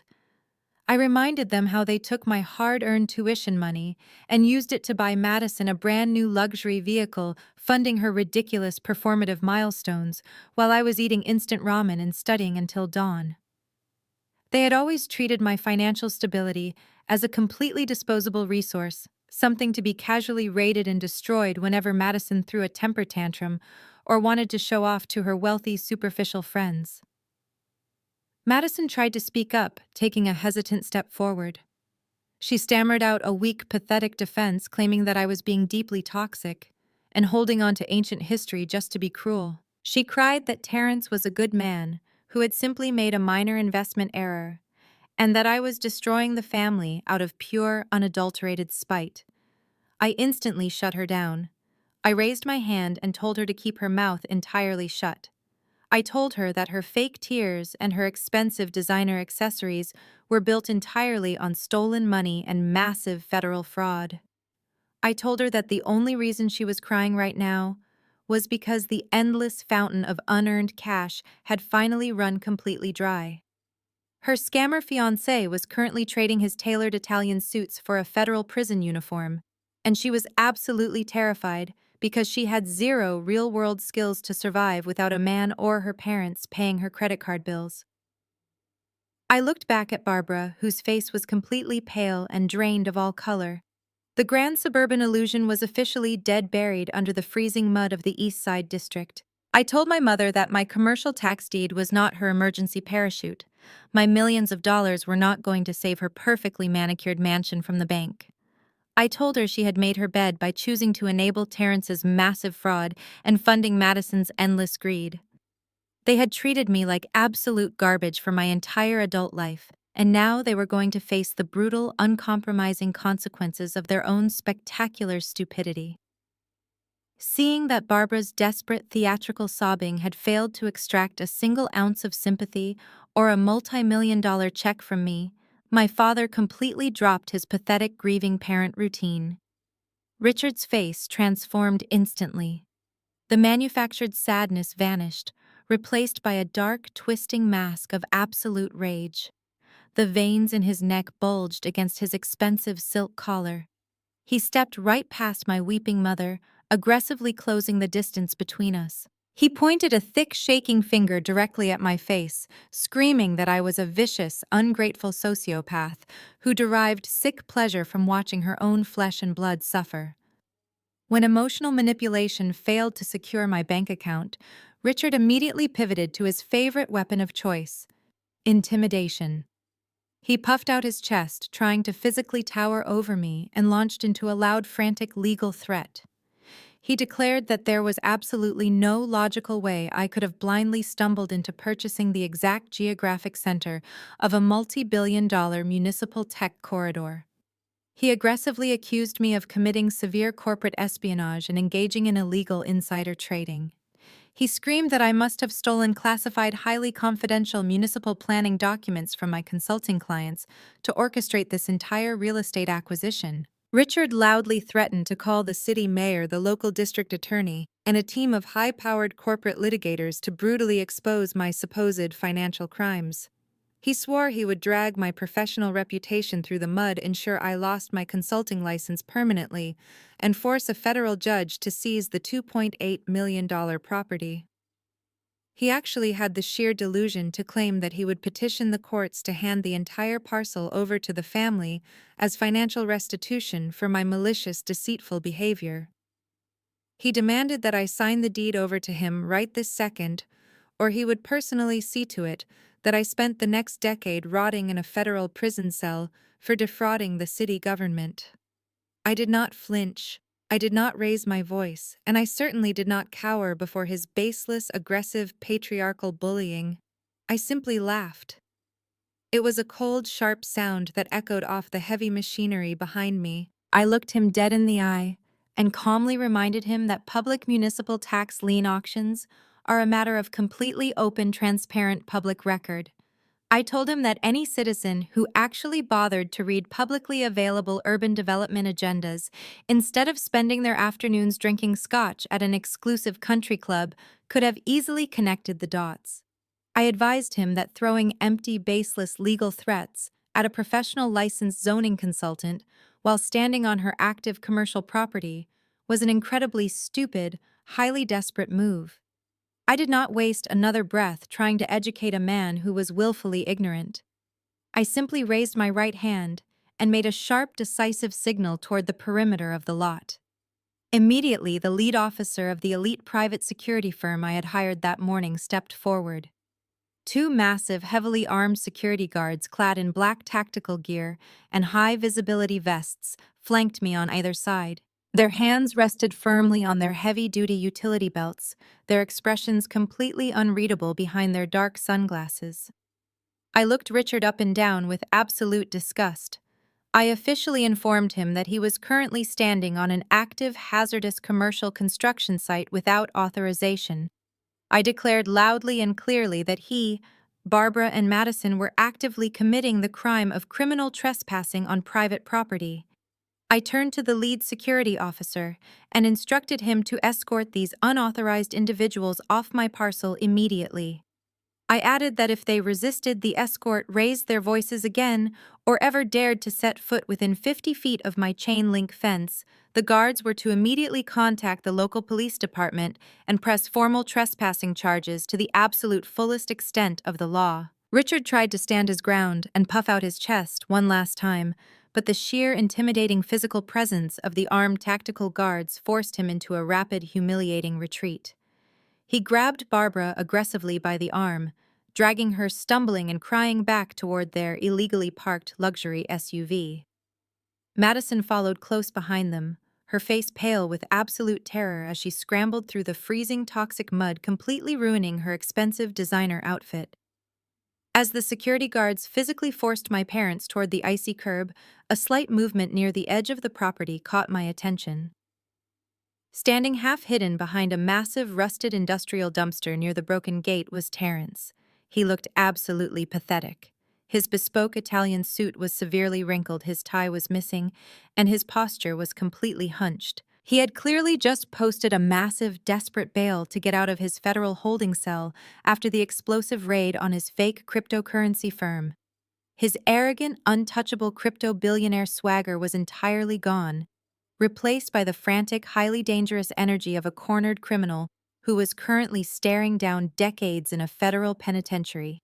Terrence was holding his smartphone up the camera lens, pointed directly at me, silently and maliciously, recording my entire interaction with the security guards and my family. Madison rushed over to him, throwing her arms around his neck. She sobbed hysterically into his wrinkled suit jacket, crying that I was a ruthless monster who had completely ruined their luxurious future and that they had absolutely no money left to save themselves. Terrence did not comfort her. He did not hug her back. His cold, calculating eyes remained locked onto me with pure, unadulterated malice from across the frozen lot. He grabbed Madison firmly by the shoulder, pulling her close. His voice was a harsh, venomous whisper that barely carried over the loud mechanical roar of the idling dump trucks pulling into the construction zone. He aggressively told her to stop her pathetic crying and wipe the expensive makeup off her face immediately. He promised her that if her arrogant, ungrateful sister refused to willingly hand over the multi-million-dollar property to save their lifestyle, they were just going to completely steal it from her by absolute force. Terrence sneered, tapping the cracked screen of his smartphone with a shaking finger. He told Madison to trust him, claiming he had a flawless, foolproof legal strategy to completely freeze every single financial asset that arrogant woman currently owned. The mahogany conference table inside the downtown legal district felt like the absolute summit of my professional and financial vindication. I sat in a high-backed leather chair inside the premium corner office of my real estate attorney Harrison. Through the floor-to-ceiling glass windows, the entire sprawling skyline of the city stretched out below us, a concrete and steel grid that I had completely mastered. Sitting directly across from me were three heavily tailored corporate attorneys representing Apex Biotech. They did not look happy. In fact, they looked incredibly tense and severely sleep-deprived. They had spent the last 48 hours engaging in a brutal, relentless negotiation process with me. I had rejected every single one of their aggressive corporate bullying tactics, completely dismantling their timeline arguments and forcing them into absolute submission. They had originally offered $2.8 million for my tax deed property. I had ruthlessly pushed the final non-negotiable buyout price to a staggering $3 million flat. The heavy leather-bound acquisition contract sat directly in the center of the polished table. A sleek silver fountain pen rested right next to the signature line. The lead corporate counsel, a sharp-featured man named Caldwell, tapped his manicured fingers impatiently against his premium leather briefcase. He stated with a tight, highly forced smile that his executive board was extremely eager to conclude this transaction before the end of the fiscal quarter. He pushed the contract precisely 2 inches closer to me, indicating that my signature was the final required action to authorize the massive wire transfer. $3 million cash, completely free and clear, was about to be deposited into my private banking portfolio. I looked at the thick stack of legal paper, feeling a massive surge of absolute, undeniable triumph. I had taken $10,200 of my own hard-earned cash, endured being thrown out into a blinding blizzard by my toxic, status-obsessed parents, and successfully transformed a decaying, rotting house into a colossal financial empire. I reached my hand forward, my fingers brushing against the cool metal of the fountain pen. I was exactly 2 seconds away from securing my complete and total financial independence forever. Suddenly, the heavy glass door of the conference room swung open with a loud, jarring crack. Harrison's senior paralegal rushed into the room, her face completely drained of color. She completely ignored the standard corporate etiquette of marching straight over to Harrison. She leaned down and whispered something urgently into his ear, sliding a freshly printed single sheet of legal paper directly over his digital tablet. I watched Harrison's professional, highly composed demeanor instantly shatter. His jaw tightened visibly, and his eyes darted from the printed document straight to my face with an expression of deep, sudden alarm. Harrison held up his hand, signaling me to immediately drop the pen. The heavy silence in the room instantly morphed into suffocating, high-stakes corporate tension. Caldwell narrowed his eyes immediately, sensing a major legal complication. Harrison cleared his throat, his voice dropping into a serious, highly guarded legal tone. He looked across the table at the Apex Biotech legal team and officially informed them that the transaction had to be immediately halted. He stated that the county clerk office had just electronically notified his firm of a catastrophic disruption regarding my property deed. He turned to me, sliding the printed paper across the table so I could see the devastating bold legal heading stamped at the very top. The document was an official county court filing for a lis pendens. Harrison explained the term with brutal, uncompromising clarity. A lis pendens is a formal, legally binding notice of a pending lawsuit involving a dispute over the title and ownership of real estate. Someone had just filed a massive aggressive lawsuit against my property in the county civil court. By filing this specific legal instrument, they had effectively slapped a massive, unavoidable red flag onto my property deed. Harrison looked at me grimly and explained the catastrophic consequences. Because the ownership of the parcel was now actively contested in a court of law, my property title was legally considered clouded. He stated that absolutely no reputable title insurance underwriter in the entire country would ever insure a commercial transaction on a clouded title. Without clean title insurance, the massive corporate purchase could not legally proceed. My $3 million payday was instantly frozen, entirely locked down by the rigid, unforgiving gears of the legal system. Caldwell practically jumped out of his leather chair, his face twisting into a mask of pure corporate fury. He slammed his briefcase shut with a loud, aggressive snap. He aggressively pointed out that Apex Biotech had a strict, uncompromising policy against purchasing any commercial real estate burdened by active, messy legal litigation. He stated that his corporate shareholders would never authorize a $3 million acquisition for a parcel that might be tied up in local county court for the next 2 to 3 years. He coldly informed Harrison that until this highly suspicious legal dispute was completely eradicated and the title was proven to be 100% clear, the entire acquisition deal was officially suspended indefinitely. He ordered his legal team to immediately pack their briefcases and walk out of the conference room, leaving the unsigned, worthless $3 million contract sitting on the table. I sat completely frozen in my chair, staring at the empty seats across the mahogany table. The massive, life-changing fortune I had just held in my hand was violently ripped away in a matter of seconds. I looked down at the lis pendens document, my eyes scanning the plaintiff section at the very bottom of the page. I did not even need to read the names to know exactly who was responsible for this calculated, devastating ambush. Terrence had actually executed his threat from the construction site. The desperate, cornered cryptocurrency fraudster had somehow found a sleazy, unethical attorney willing to file a baseless, aggressive lawsuit just to hold my multi-million-dollar asset entirely hostage. My parents and my sister had actively decided that if they could not emotionally manipulate me into paying for their massive suburban debts, they were going to use the federal legal system to violently destroy my transaction. They knew they had absolutely zero valid legal claim to a property I had purchased entirely on my own at a municipal tax auction. But they also knew that in the high-stakes world of commercial real estate development, a lengthy, drawn-out legal battle was a highly effective weapon of mass destruction. By filing this predatory lawsuit, they had intentionally created a toxic, radioactive cloud over my deed, effectively weaponizing the legal bureaucracy to force me into a desperate settlement. They wanted to starve me out, ruin my deal with the corporate giant, and extort me for millions. The battlefield had officially moved from the frozen mud of the East Side District into the ruthless, cutthroat arena of corporate litigation, and they were about to learn exactly how dangerous it is to trap a zoning consultant in a legal corner. The heavy oak doors of the conference room clicked shut, sealing Harrison and me inside a suffocating vacuum of ruined multi-million-dollar potential. I did not scream or throw my coffee cup against the floor-to-ceiling windows. I simply sat back in my high-backed leather chair and instructed my attorney to project the full digital text of the county court filing directly onto the main presentation monitor.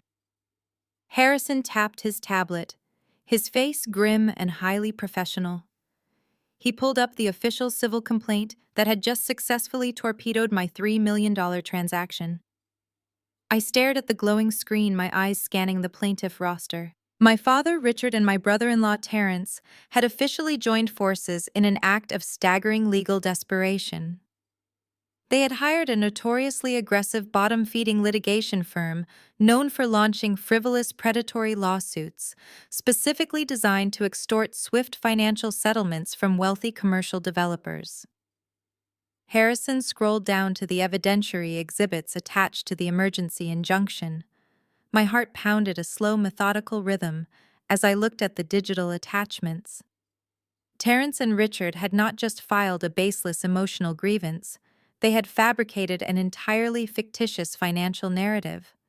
Displayed on the massive screen were three highly detailed, extremely convincing wire transfer receipts. The fraudulent documents showed a systematic routing of funds from a shared family savings account directly into an offshore holding account and finally into my personal checking ledger. The total amount transferred across these fake receipts was exactly $10,200. The precise down to the penny amount I had paid at the municipal tax auction just weeks prior. My father had signed a sworn notarized affidavit under the penalty of perjury. In this legally binding document, Richard falsely testified that I had maliciously embezzled the family emergency fund.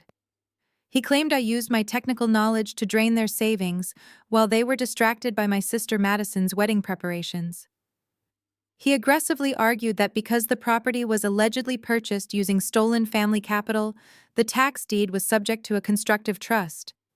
This meant they were legally demanding that the county court recognize them as the true, rightful, equitable owners of the commercial parcel. Terrence had clearly utilized his background in digital financial manipulation to forge the routing numbers and bank letterheads, creating a digital paper trail that looked perfectly legitimate to a severely overworked county clerk. Harrison leaned forward, resting his elbows on the polished mahogany table. He explained the brutal, undeniable reality of commercial litigation. He told me that even though we knew these wire transfers were entirely fabricated, the civil court system moves at an agonizingly glacial pace. To remove the lis pendens and clear the clouded title, we would have to enter a formal discovery phase, subpoena official bank records, hire forensic financial auditors, and schedule multiple evidentiary hearings. Harrison stated with absolute crushing clarity that proving the documents were forged would take a minimum of 12 to 18 months of aggressive legal warfare. Then Harrison swiped his screen to reveal the final page of their legal filing. It was an official settlement demand drafted with sickening arrogance. Richard and Terrence were generously offering to drop the entire lawsuit and immediately release the lis pendens, but only if I signed a legally binding profit-sharing agreement. They demanded an absolutely staggering 80% cut of any gross sale proceeds derived from the property. They wanted $2.4 million of my corporate buyout instantly wired into their accounts. If I refused to sign away 80% of my asset, they promised to bury me in endless procedural motions and bleed me dry with exorbitant legal fees until my bank accounts were entirely empty. The extortion strategy was painfully transparent and ruthlessly effective. They knew absolutely nothing about real estate, but Terrence understood corporate deadlines. He knew that Apex Biotech had a rigid, unforgiving construction schedule. He knew the corporate executives would never wait 18 months for a messy family embezzlement lawsuit to resolve in county court. If I chose to fight my family in front of a judge, Apex Biotech would officially cancel my $3 million contract redesign, their entire innovation campus, to bypass my land, and my Keystone parcel would instantly revert back to a worthless rotting house in the middle of a frozen slum. My family was actively holding a loaded gun to the head of my financial empire, smiling while they demanded the lion's share of the ransom. I stared at the fraudulent wire transfers illuminating the dark conference room. My father was literally facing an aggressive bank foreclosure that was about to physically lock him out of his suburban mansion forever. Terrence was currently out on a heavily leveraged bail bond, staring down the barrel of a massive federal indictment from the Securities and Exchange Commission for operating a cryptocurrency Ponzi scheme. They were trapped, suffocating animals willing to commit any crime necessary to survive. They thought they had backed me into an inescapable, paralyzing corner. They firmly believed that the sheer terror of losing the Apex Biotech contract would force me to instantly cave to their ridiculous 80% demand. They assumed I would fold just like I had always been expected to fold when it came to family obligations. I slowly reached out and closed the digital file on Harrison's tablet. I did not feel a single ounce of panic. Instead, a cold, highly calculated wave of pure adrenaline rushed through my veins. I looked at Harrison and asked him to clarify the exact legal definition of submitting forged financial documents to a county court judge in an attempt to extort millions of dollars across state banking lines. Harrison blinked slightly, taken aback by my complete lack of emotional distress. He sat up straighter, adjusting his tie, and stated that it was a severe federal offense specifically constituting felony forgery, wire fraud, and aggressive perjury carrying mandatory minimum prison sentences. I smiled. It was the same cold, predatory smile I had worn when I bought the ruined house for $10,000. Terrence had just handed me the ultimate weapon. He thought his fake crypto receipts were a stroke of manipulative genius, completely forgetting that every single dime of my actual consulting income was heavily documented, aggressively taxed, and shielded by impenetrable banking firewalls. My father and my brother-in-law had just gleefully walked directly into a massive, inescapable federal trap. They wanted to play a high-stakes game of financial blackmail, utterly failing to realize that they had just handed me the exact legal ammunition I needed to completely destroy their lives permanently. I sat in the passenger seat of Harrison's luxury sedan as we drove away from the downtown legal district. My attorney was gripping the steering wheel with white knuckles, rapidly listing off defensive civil litigation strategies and calculating the grueling cost of hiring forensic accounting experts. He was completely trapped in the mindset of a standard drawn-out property dispute. He firmly believed we were looking at a brutal 2-year legal trench war just to clear the title and get Apex Biotech back to the negotiating table. I simply stared out the window at the passing city skyline, feeling an overwhelming electric sense of absolute serenity. I reached over and turned the volume dial on the car radio completely down. I told Harrison to stop planning a defensive civil strategy because we were not going to fight my family in a county property court. We were going to obliterate them using federal criminal statutes. Before Harrison could even process my statement, my cell phone began vibrating violently inside my leather tote bag. I pulled the device out and looked at the glowing screen. The caller ID flashed my younger sister's name in bold letters. Madison was calling me. The timing was absolutely flawless. Terrence had clearly received a notification from his sleazy attorney confirming that the lis pendens had been officially filed and successfully served to the corporate legal team. They knew my multi-million-dollar deal had just spectacularly collapsed, and Madison simply could not resist the overwhelming urge to gloat. I did not decline the call. I swiped the screen to accept and immediately tapped the speakerphone icon so Harrison could hear every single delusional word. I held the phone up in the quiet, soundproofed cabin of the car. Madison's voice poured out of the speaker, dripping with an incredibly toxic, sickeningly sweet layer of manufactured sympathy. She asked me how my big, important corporate meeting went with the tech developers. She let out a sharp, mocking little laugh, completely failing to hide her massive wave of unearned arrogance. She told me she already knew the answer. She happily informed me that Terrence had been constantly refreshing the county court docket all morning. She bragged that the massive, terrifying corporate executives must have run away screaming the absolute second they saw a messy, complicated family lawsuit permanently attached to my property deed. I sat perfectly still, my expression entirely neutral, listening to my younger sister eagerly regurgitate the pathetic, legally disastrous extortion script Terrence had fed her. Madison truly believed she was delivering a masterful, crushing blow.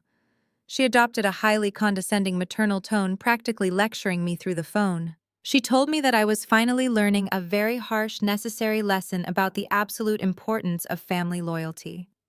She claimed that whenever someone selfishly decides to go against their own flesh and blood, they always end up completely empty-handed and utterly alone. She acted as if she were a benevolent, merciful victor, offering terms of surrender to a defeated enemy. Madison took a dramatic, theatrical breath and laid out their final demand. She told me that Richard and Terrence were actually willing to be incredibly generous, despite my deeply toxic, disrespectful behavior over the Thanksgiving holiday. She explicitly stated that if I simply drove to their attorney's office today and signed the legally binding waiver handing over 80% of the property sale proceeds directly to their bank accounts, She would personally ensure that I walked away with something. Madison offered me exactly $100,000. She called it a massive unearned favor. She actually referred to it as hush money, a small, pathetic consolation prize to clean up my mess pack, my bags, and disappear from their pristine suburban lives forever. She told me to take the 100 grand, drop my ridiculous independent consultant act, and recognize that I had officially been beaten by men who actually understood how the real world worked. I looked over at Harrison. My attorney was staring at the phone with an expression of pure, unadulterated legal horror. He could not believe a party to an active fraudulent lawsuit was openly detailing an extortion plot on an unrecorded cellular line. I did not yell at my sister.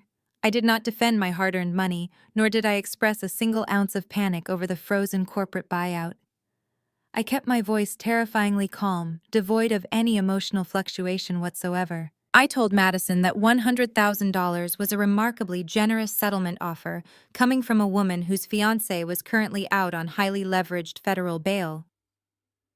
I casually reminded her that the Securities and Exchange Commission does not take kindly to operators of cryptocurrency Ponzi schemes attempting to extort independent contractors. I softly advised Madison to stop shopping for luxury wedding dresses and immediately start liquidating her designer handbag collection to retain a highly competent criminal defense attorney. I told her she was going to need every single penny she could find before she ended up sharing a concrete prison cell with her fraudulent partner. Before Madison could even process the absolute danger of my words or formulate a panicked response, I firmly pressed the red button on my screen. I cut off her sudden frantic screeching with a sharp, satisfying click. I directed Harrison to drive straight to my secure high-rise apartment complex. We did not speak for the remainder of the drive. The air in the car was thick with raw, highly calculated anticipation. When we arrived, I led my attorney past the heavily monitored concierge desk and directly into my private home office. I did not pace the floor.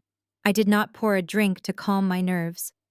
I walked with absolute unwavering purpose straight to the heavy fireproof steel safe bolted securely into the reinforced concrete wall behind my desk. I rapidly inputted a complex, multi-tier digital passcode and pulled the heavy metal door open. Inside this safe was not cash-expensive jewelry or useless sentimental family heirlooms. It was an impenetrable fortress of absolute financial truth. I reached inside and pulled out a thick, heavy stack of premium manila folders. I turned around and tossed them directly onto my glass desk right in front of my stunned attorney. The heavy files landed with a loud, authoritative thud. I pointed a steady finger at the thick, unbroken wax seals and the highly secure holographic tape securing the envelopes. They bore the undeniable legally binding insignias of the Central Banking Authority and the Internal Revenue Service.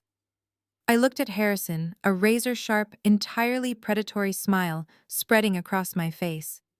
I told him that as a licensed zoning consultant, my entire professional existence relied on maintaining a flawless, heavily audited paper trail.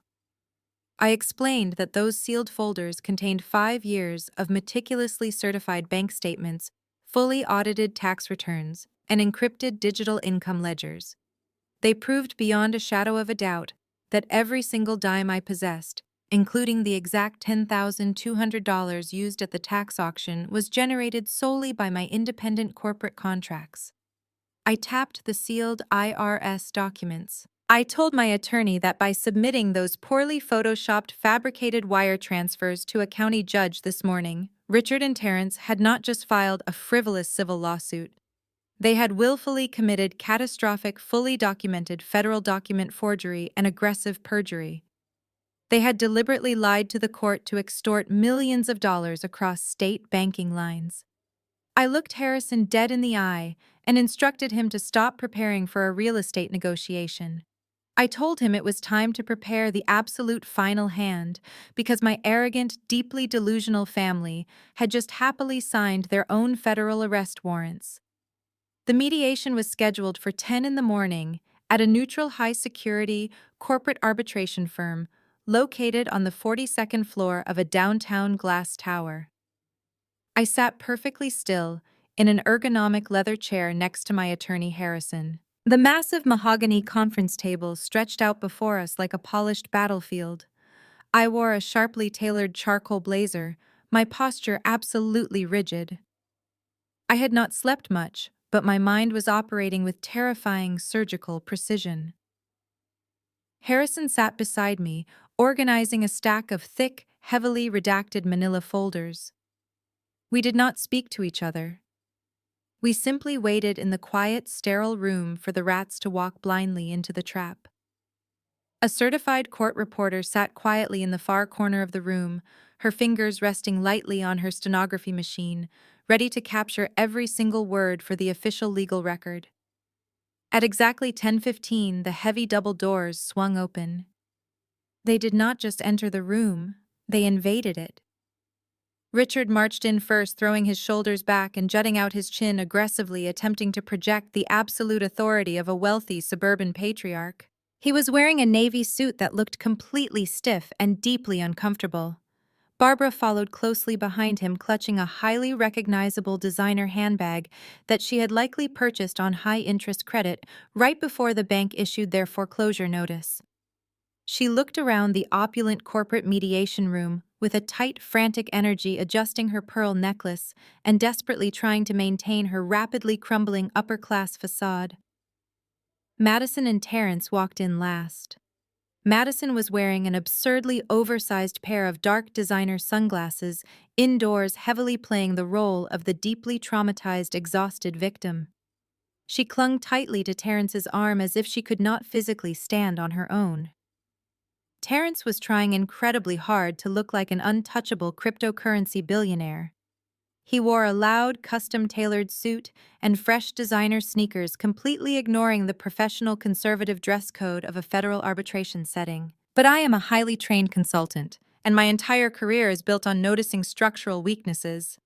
I saw the dark, heavy bags under Terrence's eyes. I saw the way his jaw muscle twitched uncontrollably. He was a man actively out on heavily leveraged federal bail, and the suffocating stress of his collapsing Ponzi scheme was leaking out of every single pore. They did not come alone. A sleazy, aggressively slick litigation attorney named Donovan flanked my father. Donovan looked exactly like the kind of bottom-feeding lawyer who advertised aggressively on highway billboards and specialized in predatory financial extortion. He did not bother to offer a professional handshake to Harrison or politely introduce himself to the mediator. He simply swaggered up to the table, unlatched his heavy leather briefcase with a loud, obnoxious snap, and pulled out a thick stack of legally bound papers. Donovan slammed the documents directly onto the center of the mahogany table. The loud smack echoed sharply in the quiet room, causing the court reporter to jump slightly. He leaned forward, resting his knuckles on the polished wood, and looked at me with a sickeningly condescending smirk. He stated loudly for the official mediation record that we were gathered today to swiftly resolve a deeply unfortunate, highly embarrassing case of familial embezzlement. He arrogantly declared that my father Richard was the true rightful equitable owner of the commercial tax deed located in the East Side District. Donovan pointed a sharp finger at the stack of papers he had just thrown down, boldly claiming they contained irrefutable, ironclad banking evidence. He stated these documents proved beyond a shadow of a doubt that I had maliciously siphoned exactly $10,200 from a shared family trust to purchase the property entirely behind my parents' backs. Harrison did not react.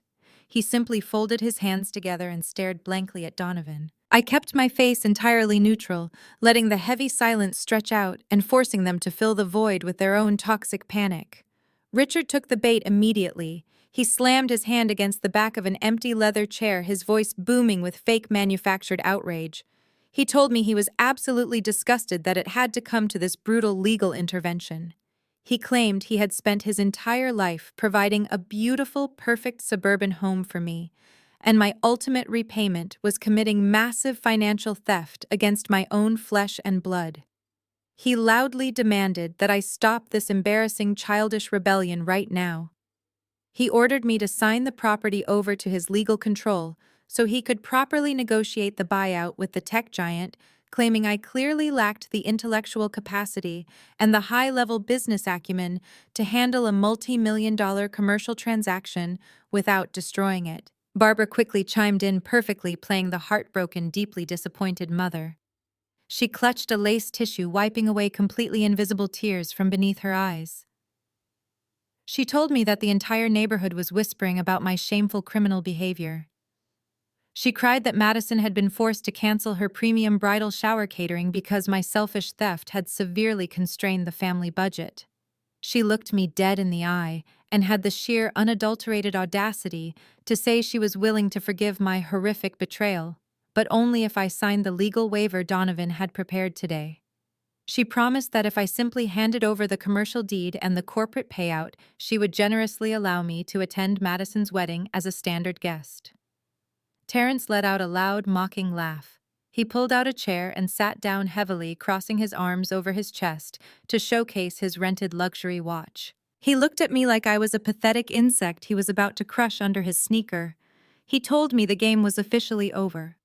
He bragged that his forensic financial team had flawlessly tracked the wire transfers across state lines. He explicitly stated that the digital banking receipts Donovan just provided to the mediator were completely undeniable. Terrence sneered, telling me that my little independent consultant act was totally finished. He threatened that if I did not pick up a pen and sign the 80% profit-sharing agreement right this second, he would personally ensure I faced a brutal criminal trial for grand larceny and wire fraud.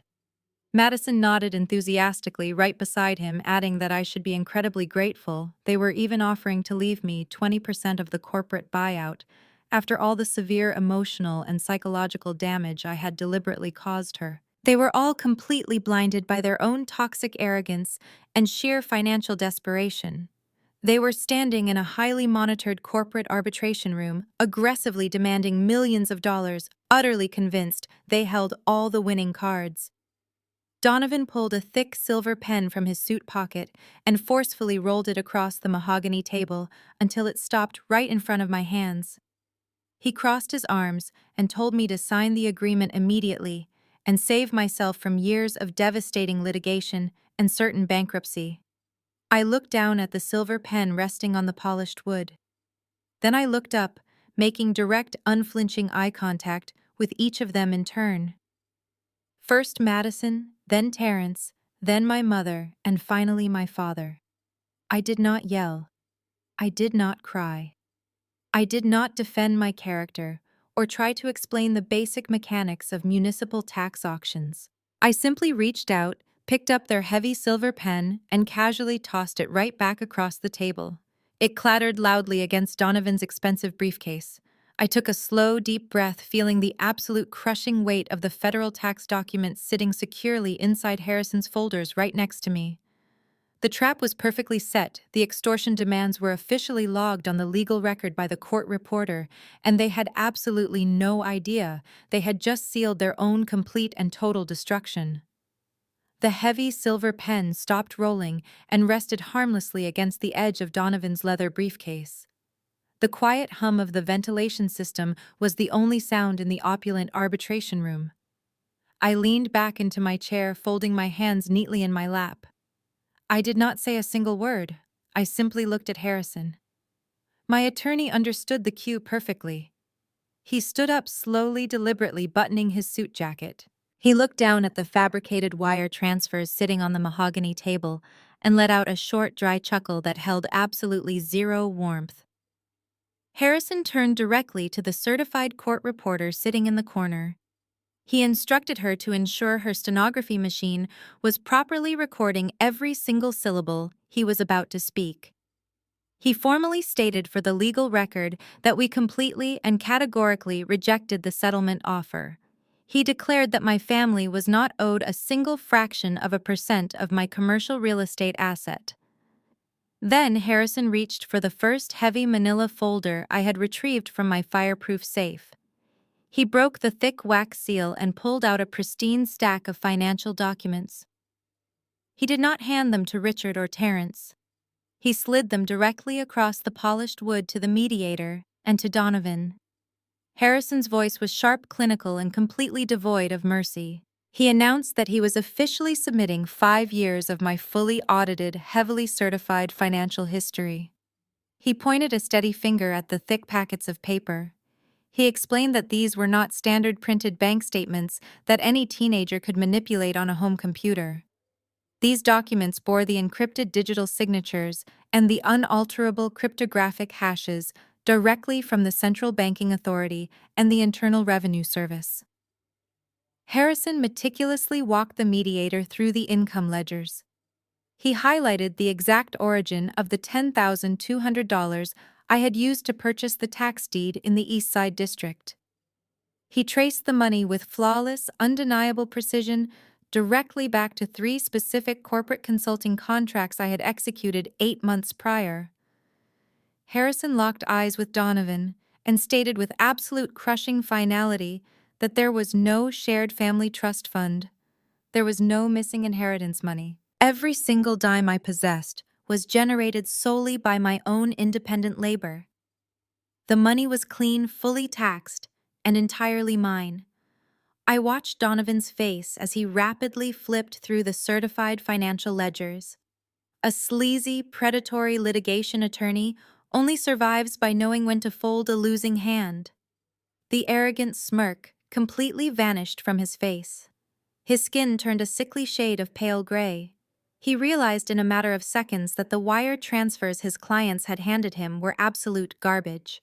He realized he had just officially submitted falsified financial evidence to a federal arbitrator, an act that could easily get him permanently disbarred. Donovan slowly lowered the papers to the table and slowly turned his head to look at my father. The look in the lawyer's eyes was pure, unadulterated panic.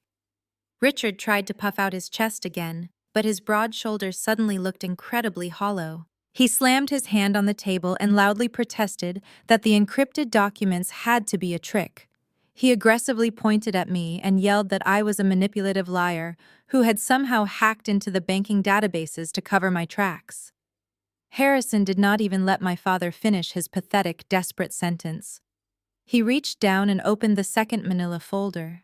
He pulled out a much thinner stack of printed papers, but these carried a significantly heavier weight. Harrison dropped them directly in front of Terrence. Harrison leaned over the table, his eyes boring holes straight through my brother-in-law. He officially submitted the second layer of our evidence into the permanent record. He announced that these papers were direct transcripts of internal encrypted corporate emails. Harrison casually mentioned that when the Securities and Exchange Commission and the FBI raided Terrence's cryptocurrency startup, they did not just freeze his bank accounts. They seized his primary servers, completely bypassing his cheap digital firewalls. Those seized servers contained a massive treasure trove of incredibly sloppy, highly illegal communications. Harrison read the highlighted text out loud for the court reporter to capture perfectly. He read an email sent directly from Terrence's primary corporate account to a freelance graphic designer operating on an offshore server. The email contained explicit step-by-step instructions on how to properly manipulate a standard bank letterhead. It included the exact dollar amount of $10,200. It included my father's name, my name, and the specific routing numbers required to make the fake wire transfers look moderately convincing to a county clerk. Terrence had literally put his entire federal extortion plot into writing and hit send.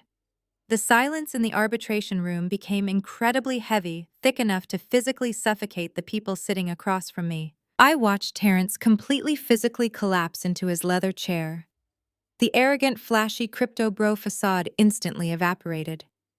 He began to sweat profusely, large drops of moisture beading on his forehead and soaking into the collar of his custom-tailored shirt. He was a man currently out on a massive, highly leveraged federal bail bond. He knew with absolute certainty that committing a new felony while out on bail would instantly revoke his freedom. He was looking at an immediate, non-negotiable return to a federal holding cell without any possibility of release. Harrison stood tall and delivered the final devastating legal blow. He looked directly at Richard and Terrence.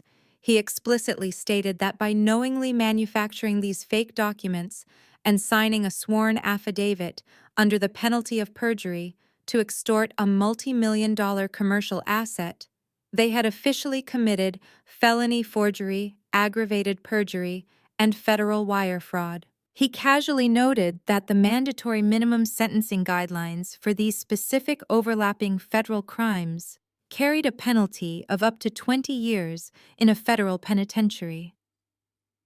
Richard's face drained of all remaining color. The wealthy status-obsessed suburban patriarch suddenly realized that his desperate, malicious attempt to steal my property to save his foreclosed mansion had just effectively ended his life. He was not going to a country club. He was going to prison. He looked at Terrence with a mixture of absolute shock and pure violent hatred. He realized his flashy, supposedly brilliant son-in-law had carelessly dragged him into a massive federal conspiracy and left a glaring paper trail right to his doorstep.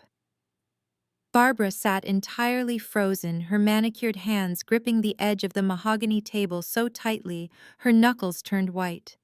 She looked from the irrefutable banking evidence to her husband's terrified, pale face. The reality of their total destruction was finally sinking in. Madison let out a sharp, breathless gasp, shrinking back into her chair and pulling her designer sunglasses down, as if she could somehow hide from the catastrophic legal nightmare unfolding right in front of her eyes.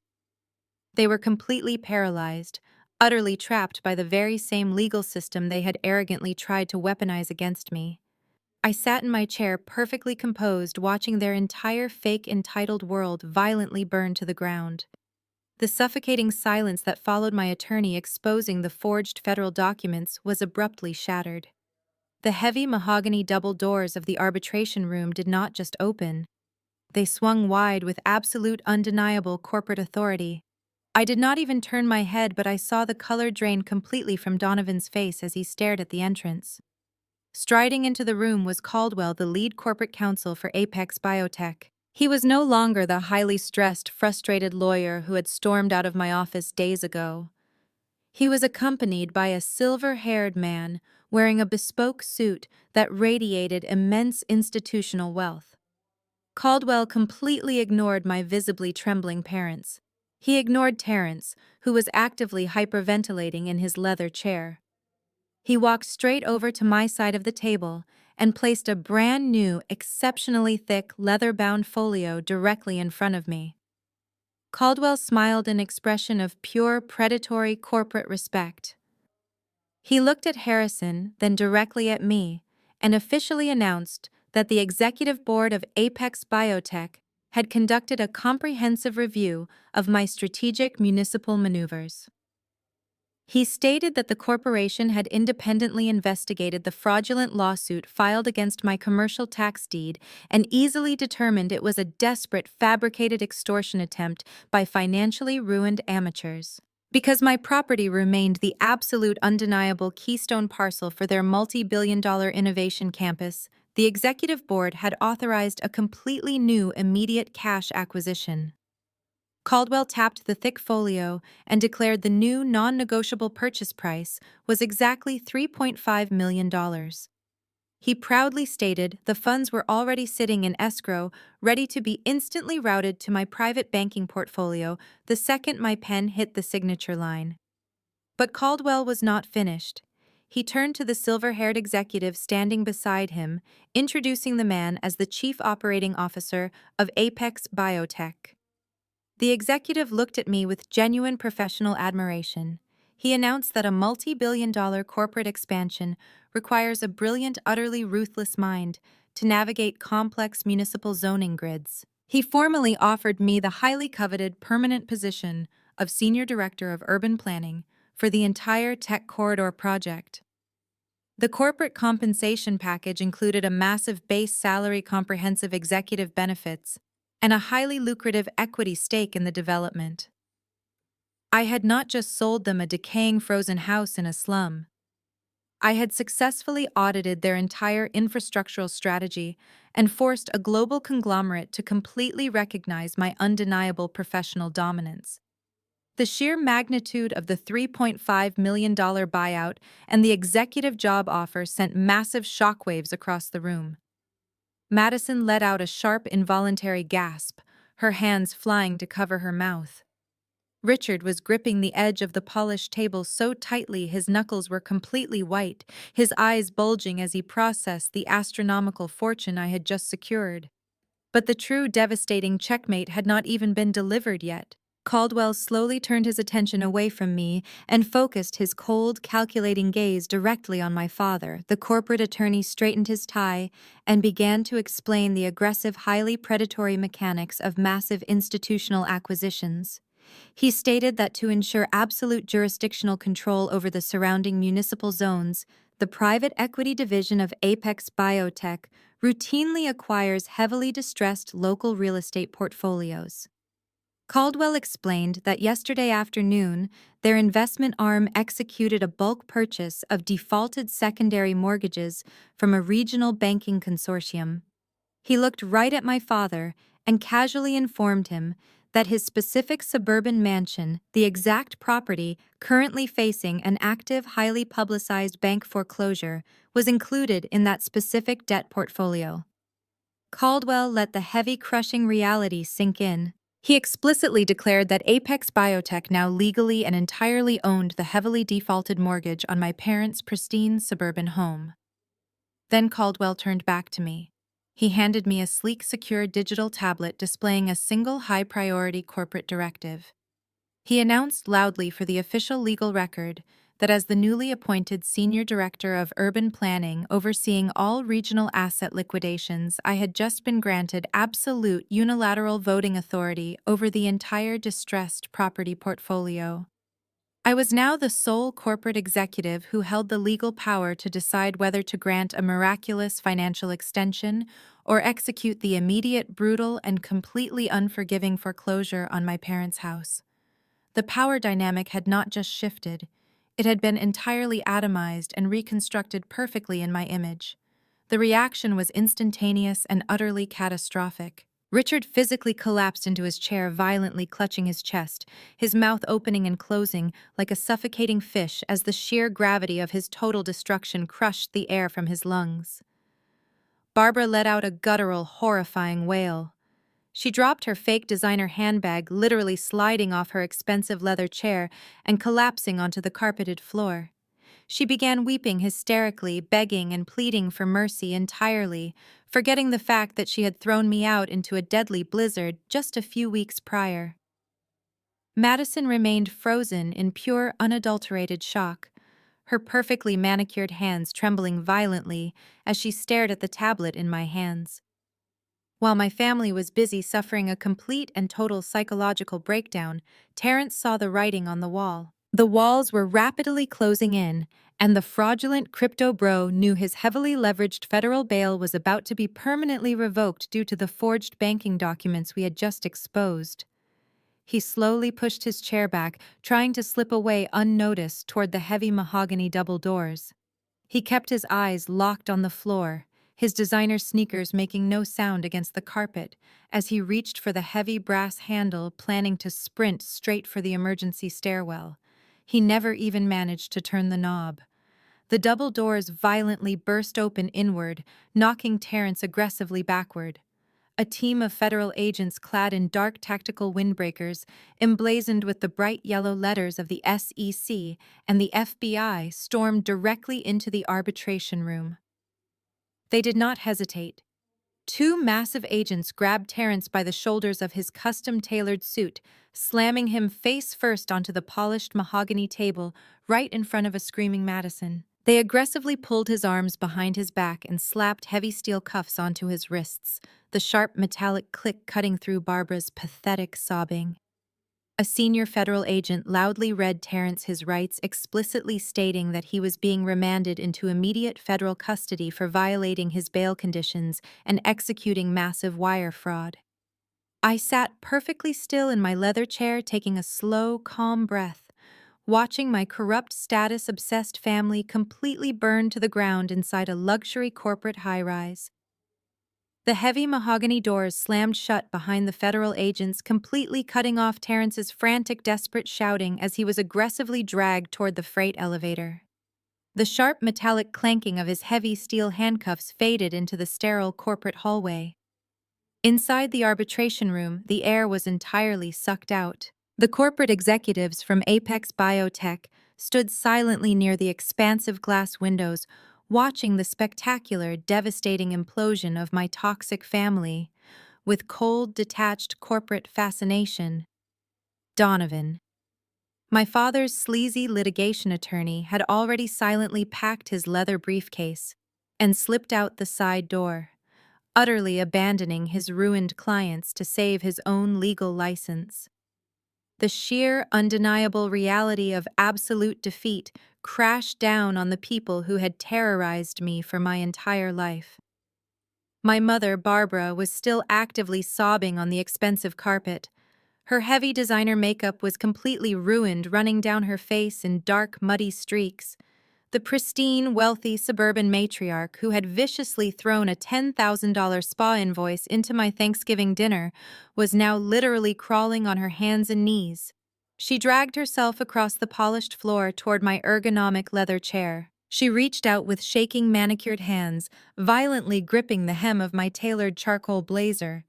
She looked up at me, her face contorted in an expression of pure, unadulterated terror. She wailed my name, begging and pleading for absolute mercy. She cried that they were going to be completely homeless, utterly disgraced in front of their elite country club friends, and physically thrown out onto the freezing street. She desperately tried to play the ultimate maternal card, sobbing loudly that she was the woman who gave me life, claiming that a daughter could never be so heartless as to permanently evict her own flesh and blood. Richard remained entirely frozen in his chair, staring blankly at the polished wood table, completely catatonic as his entire fake, heavily financed suburban kingdom burned to ash. Madison was curled into a tight ball in the corner of the room, clutching her empty luxury handbag, hyperventilating as she realized her fraudulent crypto-billionaire fiancé was permanently gone and her massive credit card bills were entirely hers to pay. I did not flinch. I did not offer a single ounce of comfort, and I certainly did not reach down to help my mother off the floor. I coldly and deliberately pried her shaking fingers off my blazer, stepping back to create a rigid physical boundary. I looked down at the pathetic, weeping woman who had aggressively enabled my emotional abuse for over 3 decades. I reached into my structured leather tote bag. I did not pull out a tissue. I pulled out a single crisp, officially certified cashier check and a freshly printed sheet of standard white copy paper. I dropped both items directly onto the mahogany table right in front of her tear-stained face. The printed paper contained a highly detailed, meticulously researched list of the absolute cheapest, most run-down hourly motels located on the far outer edges of the city limits. The certified check was written out to Barbara and Richard for the precise down-to-the-penny amount of $10,200. I looked my mother dead in the eye, my voice cutting through her pathetic sobbing like a serrated blade. I told her that here is exactly $10,200. I stated clearly that it is enough to buy a slum and completely restart your life, exactly like you told me to do. I leaned forward, ensuring every single word etched itself permanently into her mind. I told her to pack her bags because the bank is coming to seal the house this Friday. I looked at Richard, then at Madison, and finally back down to Barbara. I delivered the exact brutal phrase my father had screamed at me on Thanksgiving night. I told them that this family has no place for failures. I turned my back on their agonizing, hysterical screaming, signed the $3.5 million corporate acquisition contract, and confidently walked out of the arbitration room without ever looking back. Exactly 1 calendar year later, the harsh, freezing Chicago winter had fully transitioned into a bright, commanding spring. I stood tall inside my massive corner executive office on the 40th floor of the Apex Biotech Global Headquarters. I was wearing a flawless, custom-tailored suit, holding a steaming cup of premium artisan coffee. I walked over to the floor to ceiling glass windows, looking directly down at the sprawling multi-billion-dollar innovation campus rapidly rising from the ground. The heavy steel cranes and massive construction crews were currently pouring the concrete foundation for the central transit hub, built exactly on top of the precise geographic coordinates where my $10,000 ruined house used to sit. As the senior director of urban planning, I controlled the entire developmental grid, commanding an empire of steel glass and undeniable corporate power. My personal cell phone buzzed sharply on my sleek, minimalist glass desk. I picked up the device, unlocking the screen to view a highly detailed report from the private investigator I had retained simply for my own personal amusement. The digital update was incredibly thorough and deeply satisfying. Madison was currently finalizing a brutal, deeply humiliating divorce from Terrence, who had recently been sentenced to 15 years in a federal penitentiary for massive wire fraud and operating a cryptocurrency Ponzi scheme. Without her fake billionaire partner and without her parents' stolen equity to fund her wellness lifestyle, Madison was forced to move into a tiny, unheated studio apartment, drowning in massive consumer debt. The report detailed the current status of my parents. The bank had successfully finalized the brutal foreclosure on their pristine suburban mansion exactly on that designated Friday. Completely stripped of their fake wealth, their elite country club memberships, and their arrogant social standing, Barbara and Richard were forced to face the harsh, unforgiving reality of the working class.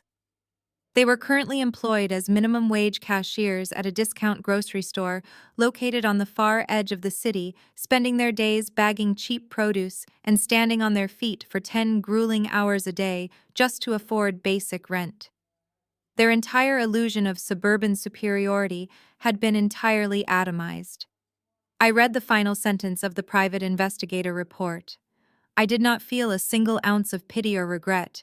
They had ruthlessly demanded that I sacrifice my entire financial future to fund their toxic narcissistic delusions, and they had eagerly thrown me to the wolves the absolute second I refused to comply. I had simply held up a mirror to their blinding greed and allowed the crushing weight of their own catastrophic financial decisions to completely bury them. I took a slow, deeply satisfying sip of my hot coffee. The rich, bold flavor matched the incredible soaring feeling of absolute victory in my chest.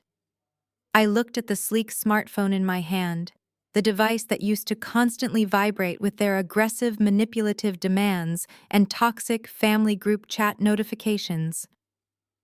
I calmly walked over to the sleek, stainless steel trash can sitting next to my executive desk.